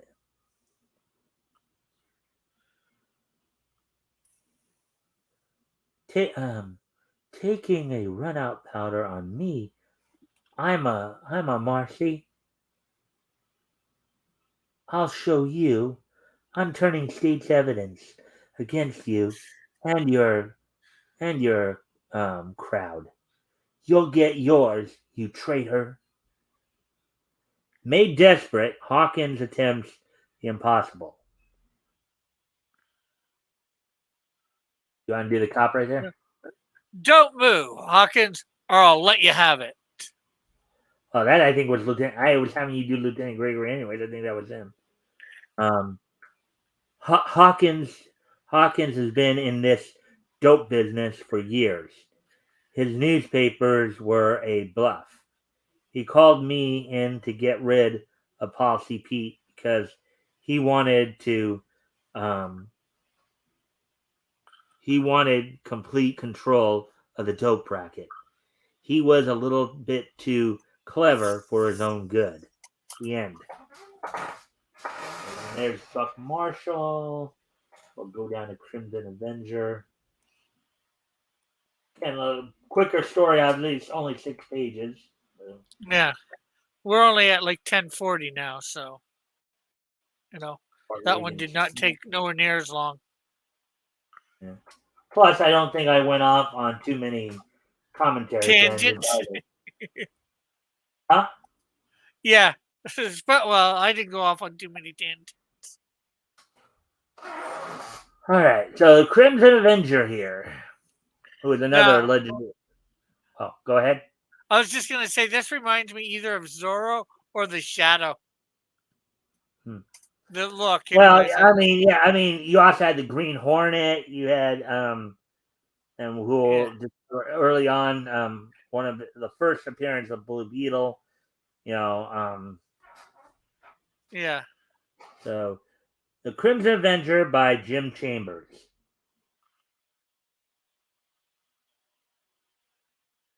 In, in the Globe Leader's office.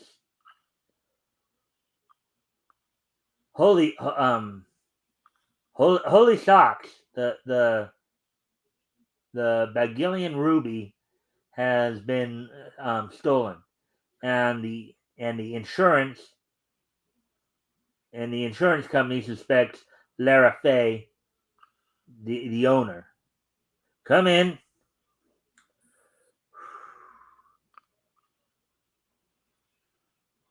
Miss Lara Fay, to see you, Mr. Travis. Oh, oh, I just had to see you, Mr. Travis. My my Ruby. Ruby has a man a man in Atterbun A followed me and turban. I think it's a turban. a man in a turban um followed me into a taxi and took the Bagillion from me. They suspect you. Can you explain that? At the moment, the door opens. Um, you want to do the Arabian right there? All right. Stunned. Where you are, Saji knives can kill. You will face the wall, Sahibi. The girl will come with us. Uh, the girls will come with us. Um, Finding the door locked, Lee rushes to the window. Let me. Yeah, yeah. 1 hour 43. And as the first turbaned man stepped into view, the victim is pinned to the ground, and the kidnappers get in a waiting cab with Miss Fay. Here, keep your eye on that bozo. I'll be back. Lee hops a taxi and gives chase, but the second car knocked him from the running board. You know what running boards are, Rick? Sidewalks? You know what a running board is? A sidewalk? No, Maybe? not a starter. Running boards are on the cars back in these days. Um, Oh, they had that little ledge, outside the yeah, the door. ledge on Okay. the car that you could stand on. Yeah. It's still on some cars today, mainly trucks, but not most people use it for riding like that. Yeah. Hmm. You've had a narrow escape, Mr. Travis. Now just try to rest. However, that evening, a cloaked figure leaves the hospital. The Crimson. Now, even though he was eventually became known as Crimson Avenger, he was initially simply called the Crimson in Yeah. some of his early adventures. And visits Lara Fay's apartment. Suddenly, the door opens. Miss Fay. Hmm. They got the ruby. Then they let me go. Now, please go away. Where did they take you? I'm trying. I'm trying to help you. What about Miss Blaine? You seem to know all about it. Who are you? Well, all I can tell you is they're they're keeping Miss Blaine and are threatening to kill her should the police find out. Lara Faze answers the phone. Oh, that's terrible. I'll be right over. The Crimson decides to follow um, I think it's Laura. I think the Lara, answer. not Lara, and is led to a deserted tenement house.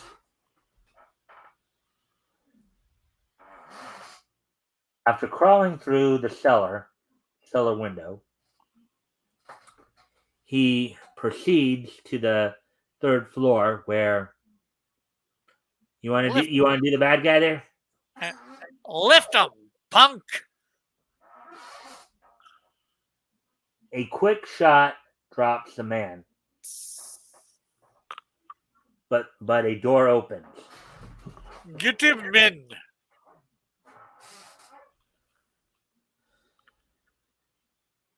When the Crimson awakes, he is bound. Miss Blaine, are you here? Yes. Who are you? They left me here. I'll get you two free. Had to return to save Miss Blaine.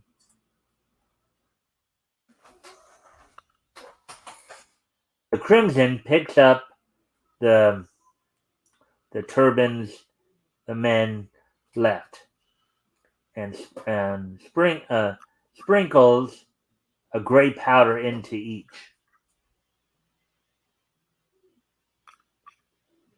Now you girls go to the Globe office and keep the police there.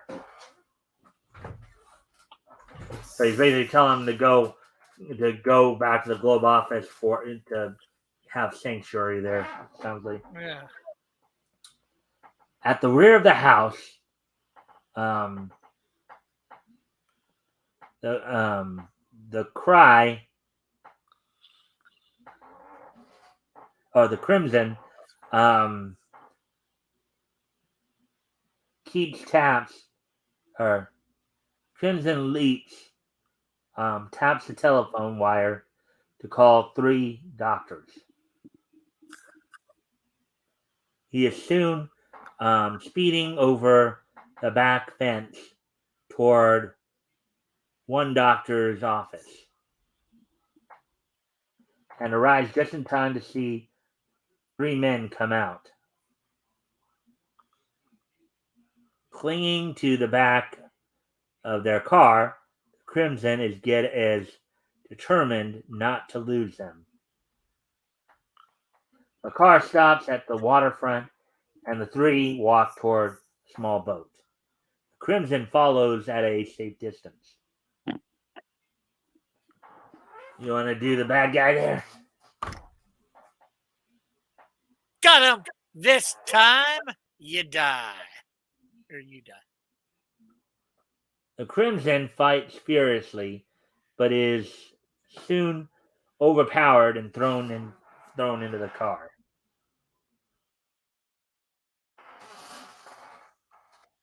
As the Crimson is thrown into an empty room, you too, Miss Blaine? Yes, that Fey wrench, that Fey wench tricked me. You got other company too, Crimson. There's a cobra in that box over there. He won't like you folks a lot. I'm afraid. I'm afraid. Right. As the cover is snatched off, an ugly head rears itself. Can you whistle, Miss Blaine? Then do it. I have a plan. Yeah, yes, I'll do it. As Miss Blaine whistles, the Crimson talks or takes off his cloak. He suddenly grabs a snake, and as a gun in hand appears through the door. Yeah! Oh, I should let. I'm sorry. I should let you do that. I'm No sorry. problem. I think we both got it. So Yeah. There. Let them play with the snake for a while. I wonder how they liked like the itch powder in their turbans.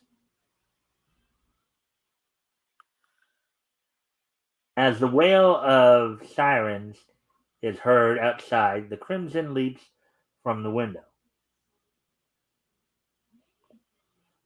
Don't leave me now.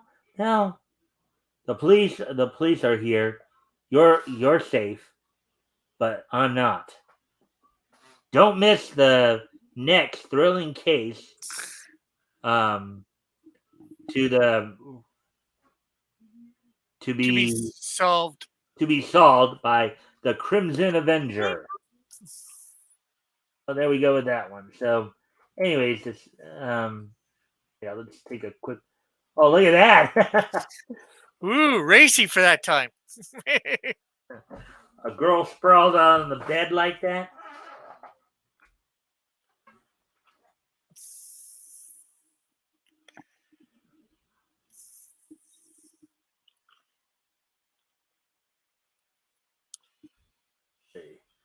Dr. Fu Manchu here.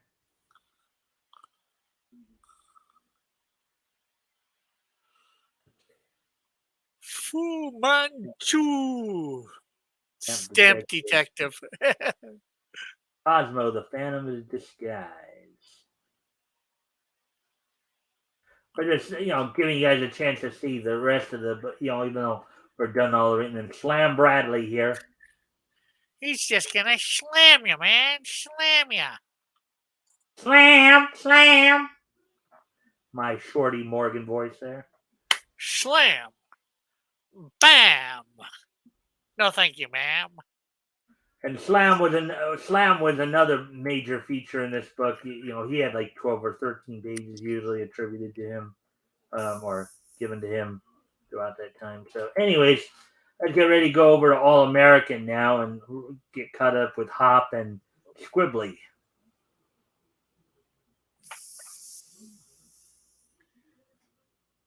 Yeah, and it is only like, well, for me, 10:53, so I think it's 8:53 for you, or 7:53. 11:53. We're 3 hours apart.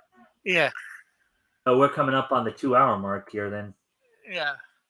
But these you said are 4 pages each. Will be done one by, I'm sure. Yeah, we'll be. I'm sure even with this, and then after this, of course, the history segment will be done Before at the 11:30. latest, like 2.5 hour mark. Yeah.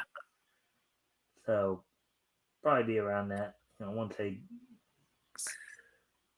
get there, of course.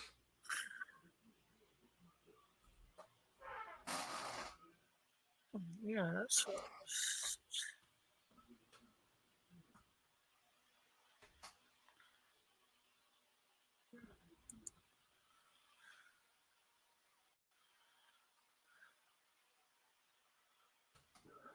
Okay, I guess they did, and that's right. That's another one they had kind of a. Actually, let me shrink this down a couple of fonts for now. Oh yeah, and on DC they're up to almost Detective Comics 1064. Well, yeah, I mean,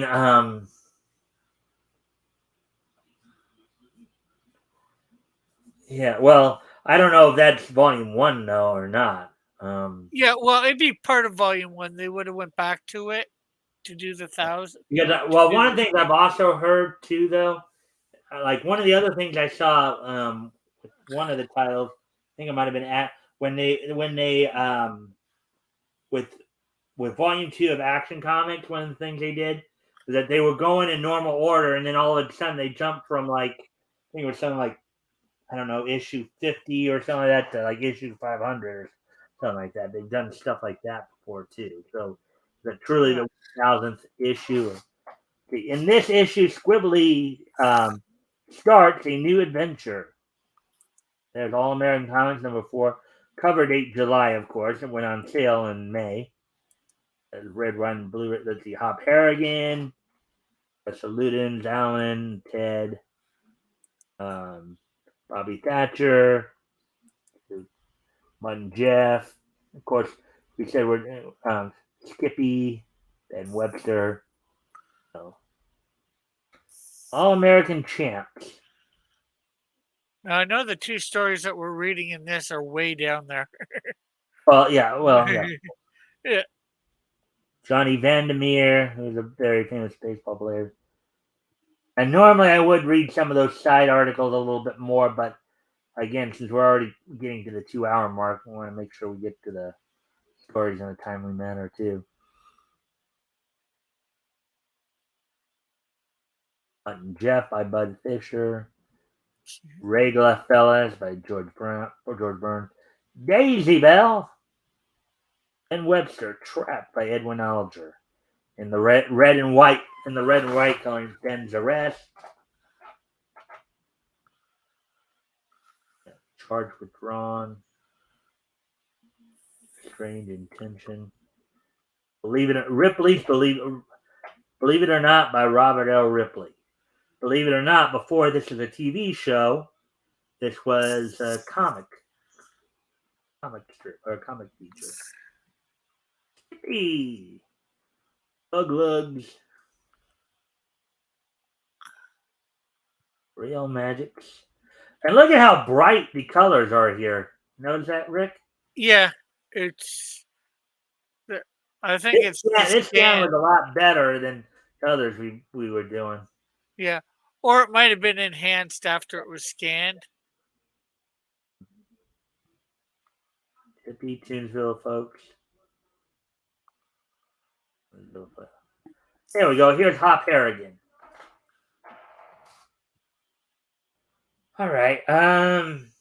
You want to try to do Hop and Icky, and I'll do Prop. Okay, so Hop's the guy with the glasses, or No, Hop right there. Hop. Okay, so the first two there. Okay. is Hop the guy with the thing for the plane gear on? Actually, I was initially thinking that. Hold on. Let me just read some of this.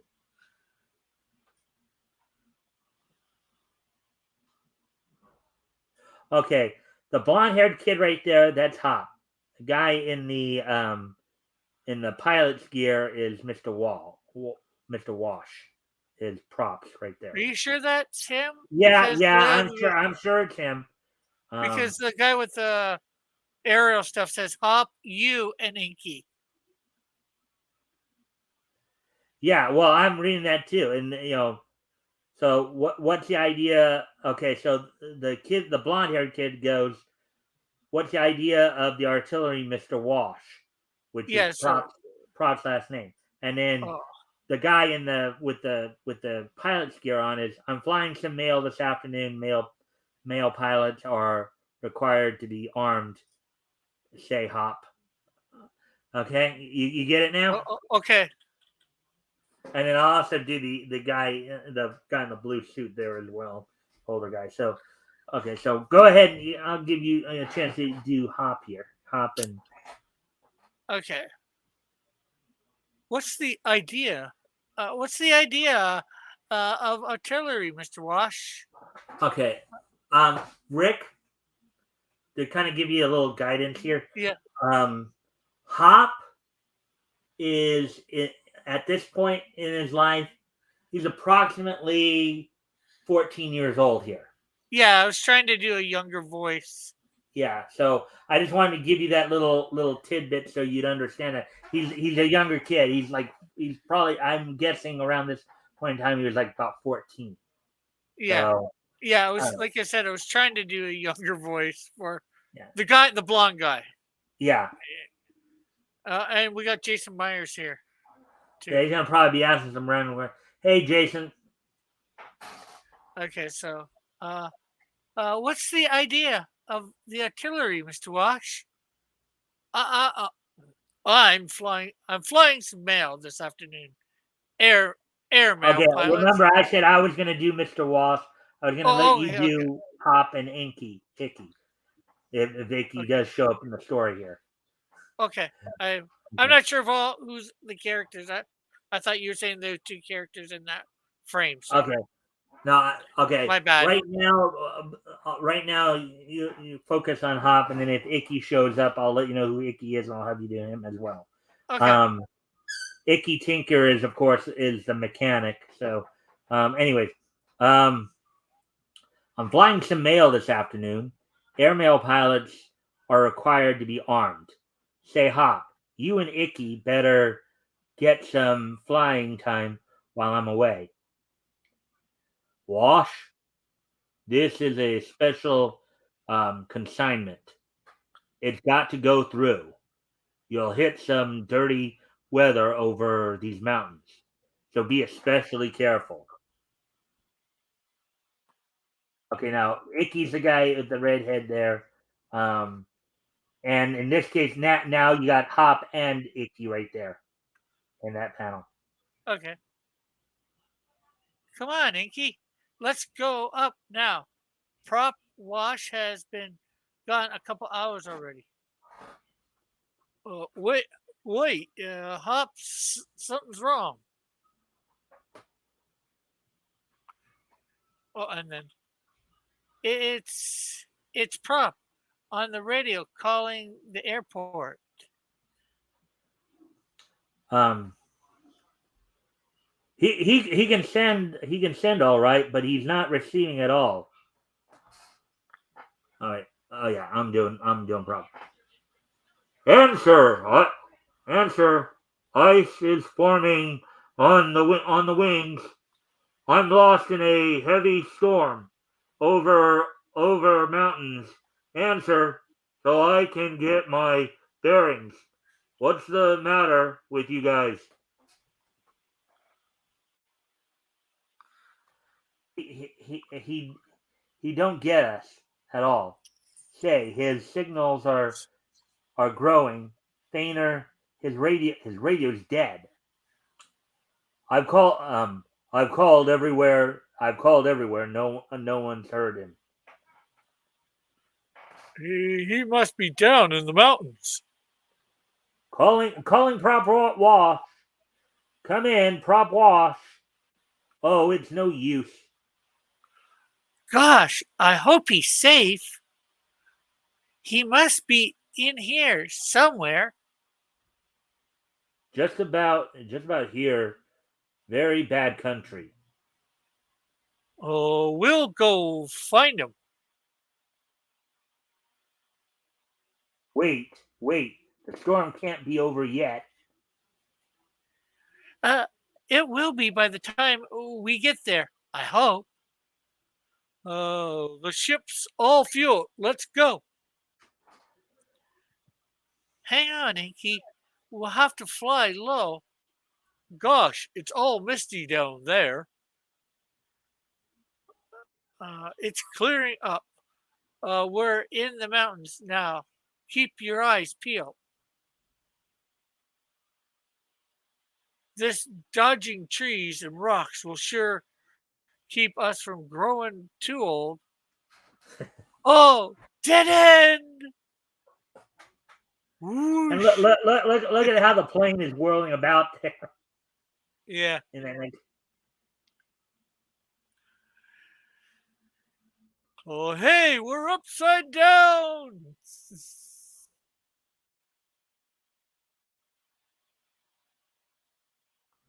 What's that? It's the prop. Gosh, how can we get down there? Hope you can make it, kid.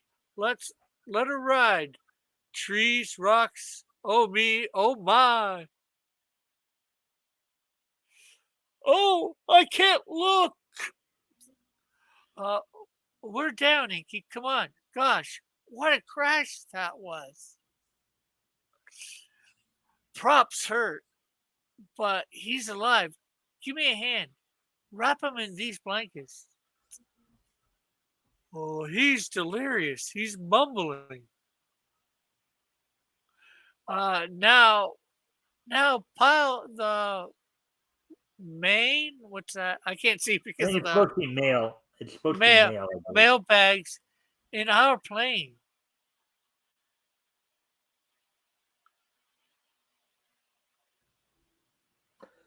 Oh,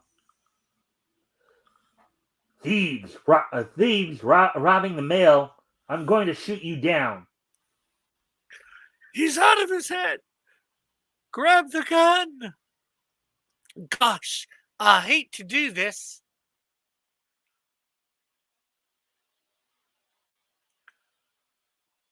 Hold him down, Inky. We got to rush him to the hospital, then deliver this mail. The ship's too heavily laden. You'll never get off the ground. Over the cliff. Oh, Hop, I'm sick. Look at that. Look at the man. The plane's coming apart a little bit there. Yeah, I think it lost its landing gear, its wheels. Oh, we made it.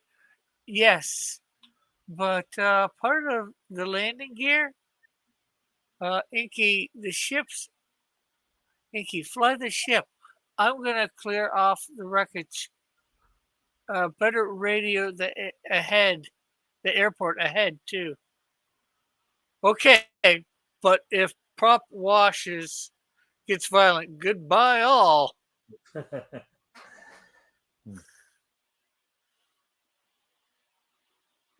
Oh, look at Hop there. Yeah, out on the outside on the plane, outside of the plane. Okay, why Yeah, is the door not open?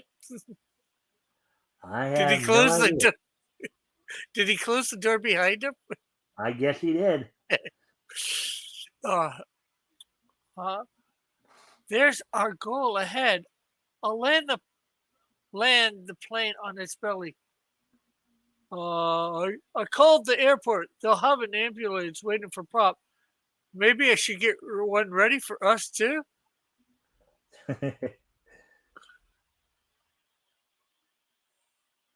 There's the ambulance and their hospital. Feel better, prop? We brought the mail in, you know. Say, that fist you hit me with must have been a special delivery. More thrilling than ever. Don't miss Hop Harrigan next month. All right, so there we go with Hop Harrigan. So we'll do one last story, Squibbly. As we get down to him. I like this. I like this color. This color is very bright, Yeah. very enticing indeed. Hey, Tin Little folks.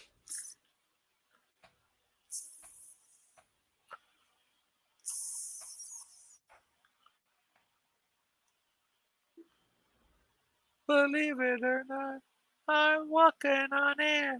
So, greatest American hero has. Yeah.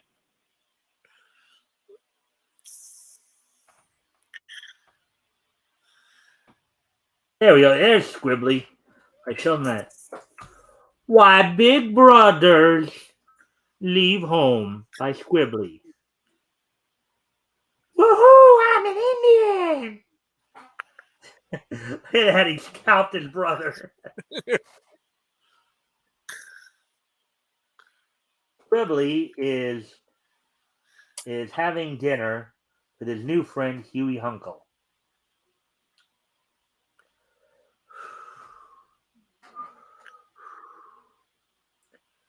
You're a guest, son, so you can sit here at the head of the table. Go on, help yourself to the stew before it's all gone. Thank you, ma'am. Look at that. Look at that, Rick. Go on, Squib. Don't be bashful. Have some potatoes. Thanks. I think I will.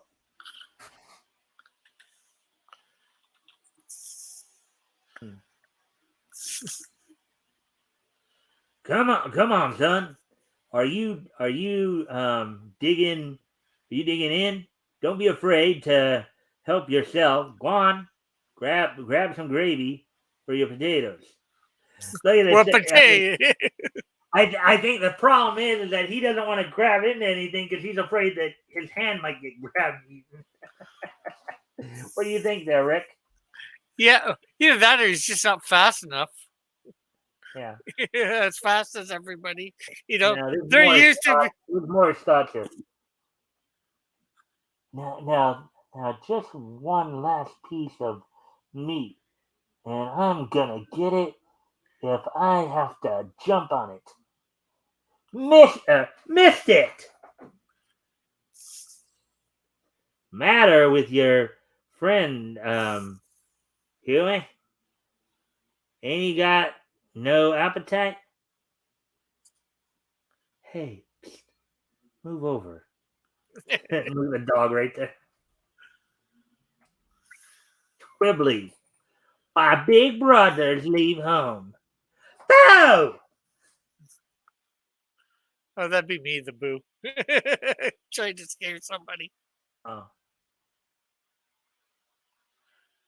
Come on, Squib. Sit down and have some dessert. So, you're Squibbly, eh?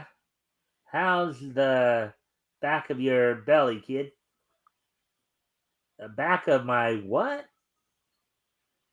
Don't pay any attention to Herman, son. He's as crazy as a loon. I'm crazy. Ha ha.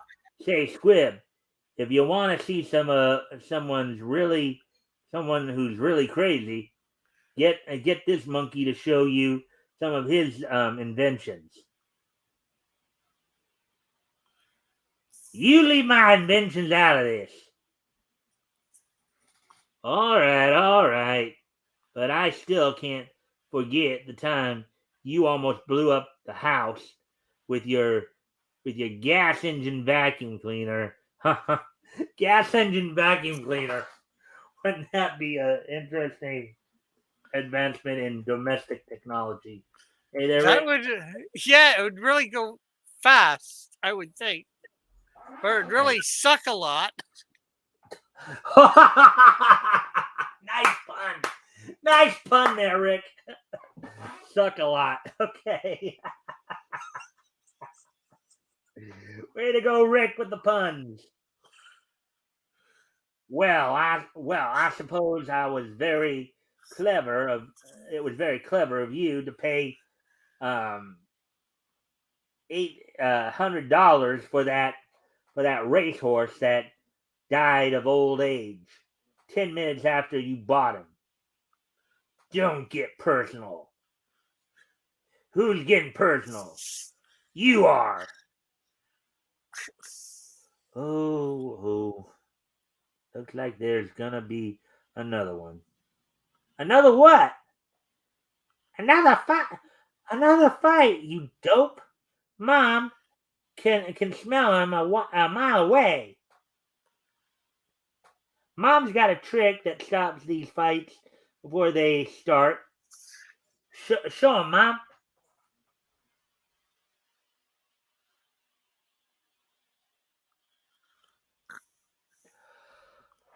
Okay, okay, boys.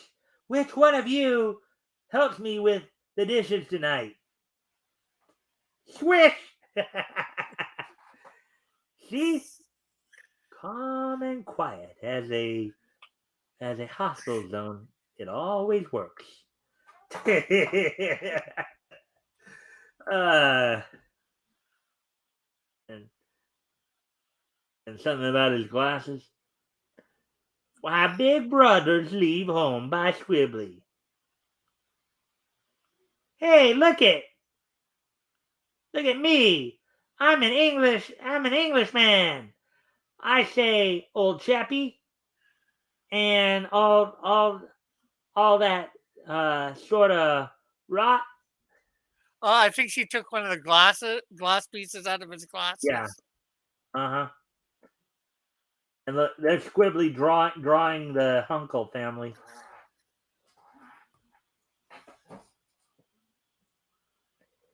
Hey, Ma! Look, Squibbly's drawing our pictures. Well, my stars. That's me and the kids, ain't it? And there's old Herman and Gus. I'll be hanged if the lad ain't a budding genius. Hey, Pop, look at this.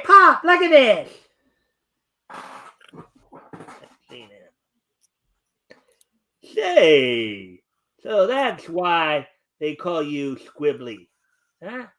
You're a regular little cartoonist. Ha ha, this is good.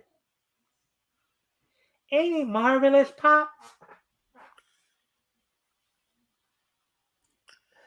I know I'm taking all the voices, but this is a fun one to read. I figured it'd just be faster for me to like just get through this because I know we're Yeah, already 2 hours. yeah, that's no problem. Heck, I read most of the last one too because Ha ha! Look at you guys. He got in your ears, all right. Ha ha! Ha ha! That's a pip. He got he got there of you, Herman. He didn't forget your nose either. Say, that's hot stuff. Draw one of me. I want to show it to my girl, so make me look awesome. handsome. Handsome. Ha, the kid, good, but not that good. Do one of me, Scrib. Now, just a minute, you apes. I got an idea for the kid. We'll make a fortune. Uh-oh. Gus is at it again. Always trying to find a way to make money without doing any work. Look what is talking. When was the last time you did any work, wise guy? Well, once before the war. I say, don't get so personal. Oh, all right then. You keep your nose out of my business. I got big ideas, and right now I can see how I and the kid can make some big dough. Step into my private office, son. Private office? Now, if this was today, there'd be a lot of people. There'd be a lot of people screaming, grooming.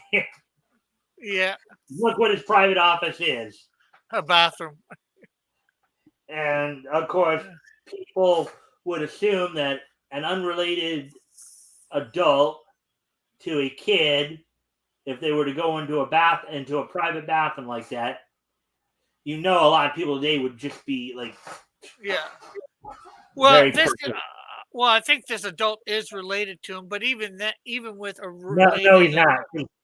Squibbly is not related. Squibbly is Huey's friend. Okay, so he's over at his. Squibbly is at his friend Huey's house. Squibbly is a guest of the Hunkle family. Okay. So. Sure, this is much better now. We can talk business. Squibbly with a little question mark on it. Okay, Squibbly by Sheldon Myers. And you notice Squibbly right there. He's got a bat behind his back and looks like some kind of candy trying to get it. Now the little blonde kid there, that's his little brother Dinky. Who, you know, um, one half of the Cyclone kids. Now I don't know if I mentioned this to you before or you had heard this before, but the Squibbly feature here is what would eventually lead to the introduction of the Golden Age Red Tornado. And Ma Hunkle in the story, she eventually becomes the Golden Age Red Tornado. Oh, okay. So, didn't we read a story about her a while back? yeah. Well, I did the last time we went through All American Comics. She was introduced in the last issue. Oh, okay. So, okay. She wasn't the Red Tornado in that one though. Yeah, not yet. She. I don't think that happened until a little later. I think it's like All American 20 or something like that. She becomes the Red Tornado. It's it's not yet, but she'll be a major part of the Squibbly feature here, and then she'll eventually she'll take over the feature as Red Tornado. Why big brothers leave home? Come on, kids! If you have any ideas for why big brothers leave home, just send them in to address them to Squibbly, All American Comics, 480 Lexington Avenue, New York City.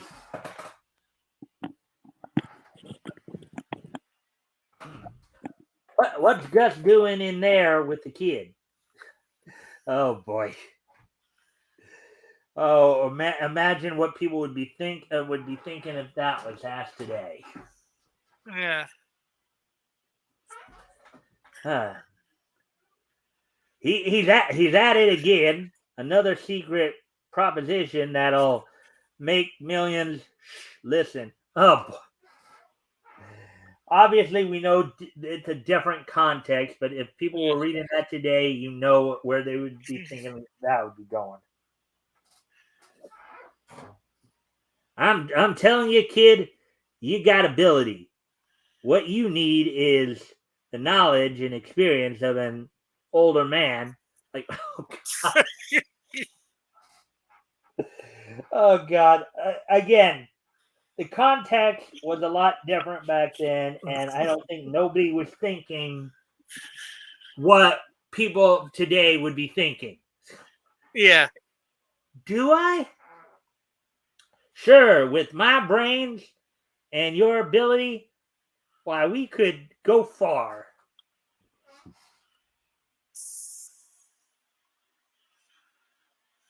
He's right, Squibbly.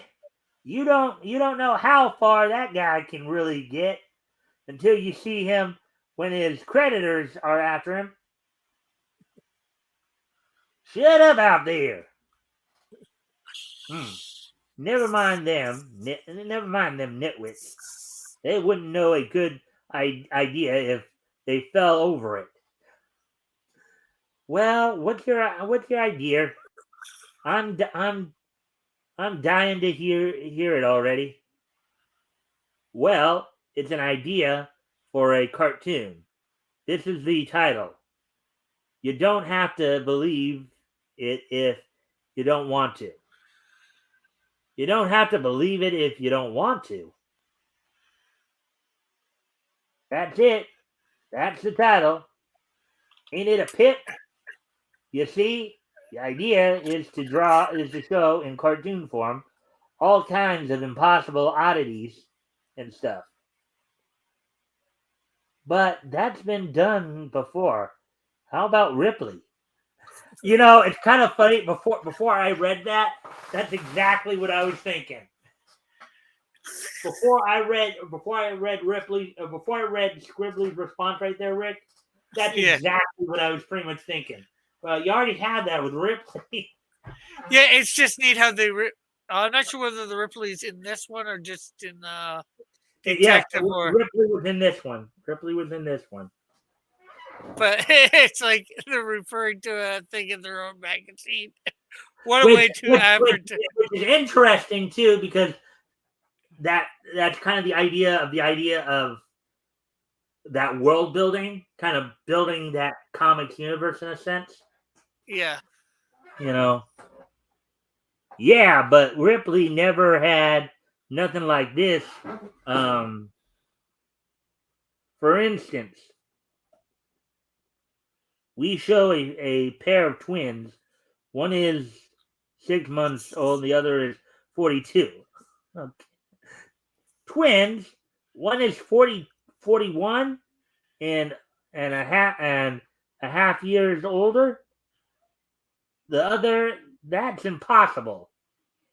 Sure, that's where the title, you don't have to believe it if you don't want to. Yeah. Nobody would. That's a little kooky.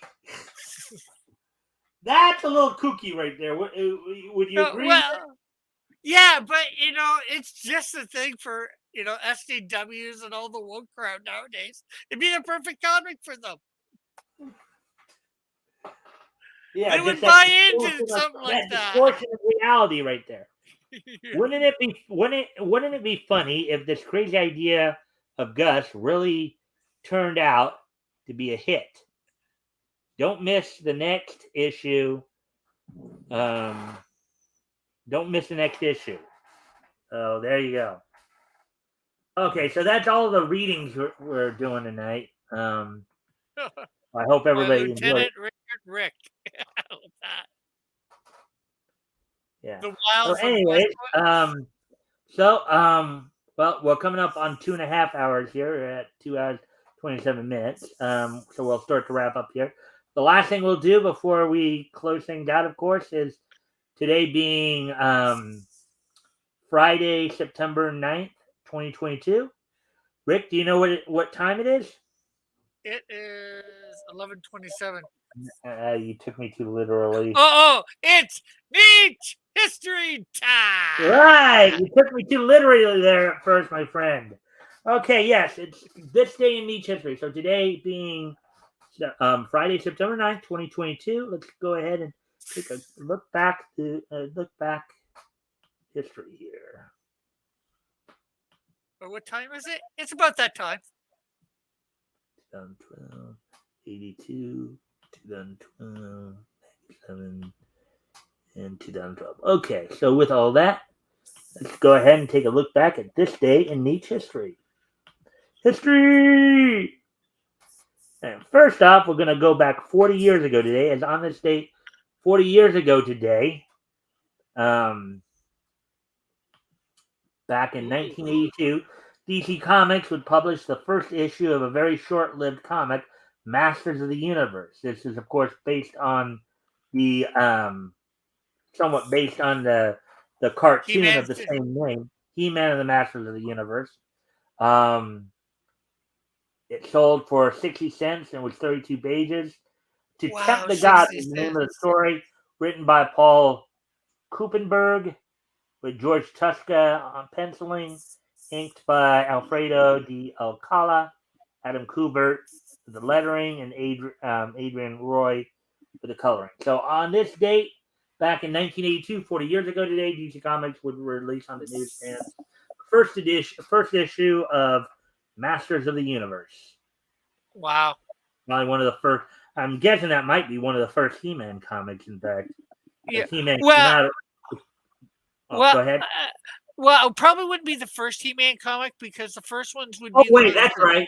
Well, okay, of that particular brand, because you're right. Because I think I even mentioned on a previous stream that there actually was another comic book back earlier called He-Man. That's right. But that one was called Masters. This one's called Masters of the Universe. That one time out before was a He-Man, but it wasn't the same. What I'm talking about more is I'm not sure which company did them. DC might have did them, but the ones that came with the characters, the little ones that came with the characters, that would be like a smaller than an ash can. Probably Hasbro may have had something because Hasbro I think was the one doing the toys for that. Yeah, but they would have had DC or Marvel or whomever do it. I'm not sure who they would have had do it. Yeah. Well, anyways, moving on to moving on to the next piece in each history. Reporting on a passing on this date 25 years ago today. Actor Burgess Meredith died at the age of 89. Of course, his most well-known role was as the Penguin in the 1966 live-action Batman series. But on the animated side of it, he also lent his voice to Globulus in G.I. Joe the movie, as well as Puff the Magic Dragon in some of the Puff the Magic Dragon TV specials. He also, of course, probably his most famous role of all time. Well, okay, so Penguin was probably his most famous role from Batman, and then another well-known role he had was as Mickey Goldsmith in the Rocky movies. Yeah. Well, another famous role too is when he was in what's the name of it? Clash of the Titans. Yeah, so on this date, 25 years ago today, Burgess Meredith passed away at the age of 89. So there you go with that one. Yeah. Yeah. Now moving on to the next piece in each history. On this date in 2012, which was 10 years ago today, TNA would hold its No Surrender pay-per-view from the Impact Wrestling Zone in Orlando, Florida. Let's see.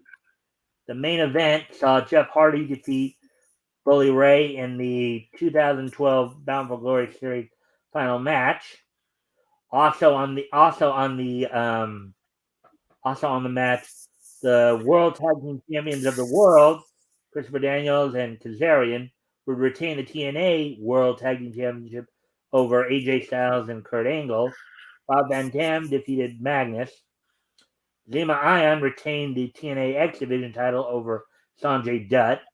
Miss Tessmacher retained the TNA Knockout Championship over Tara. Miss Tessmacher? Isn't she like Lex Luthor's sidekick? In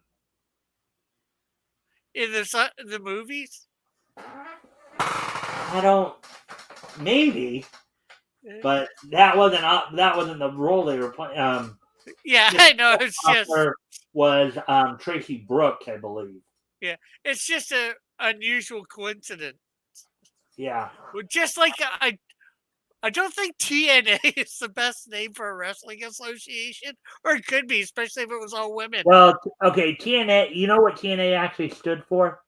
No. Total Nonstop Action. Okay. It was a company that was originally founded by Jeff Jarrett and his dad, Jerry Jarrett. Yeah. I'm just saying there's another thing that could stand for. Yeah, I know. I get where you're going with it. It has a much more seedy implication there. I get it. Rick. Ricky boy, I get it.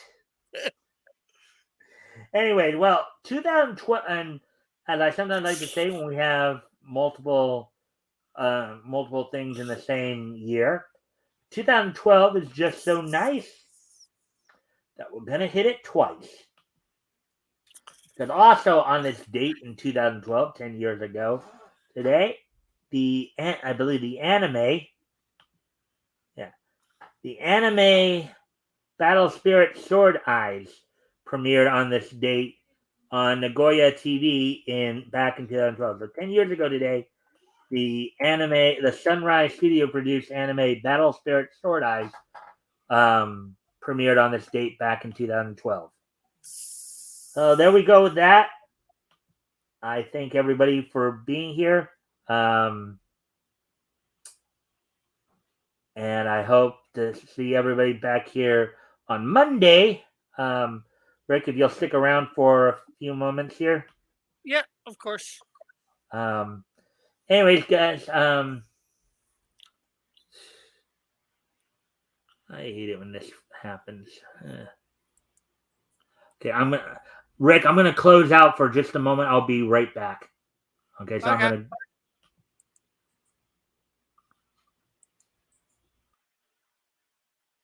I'm here by myself.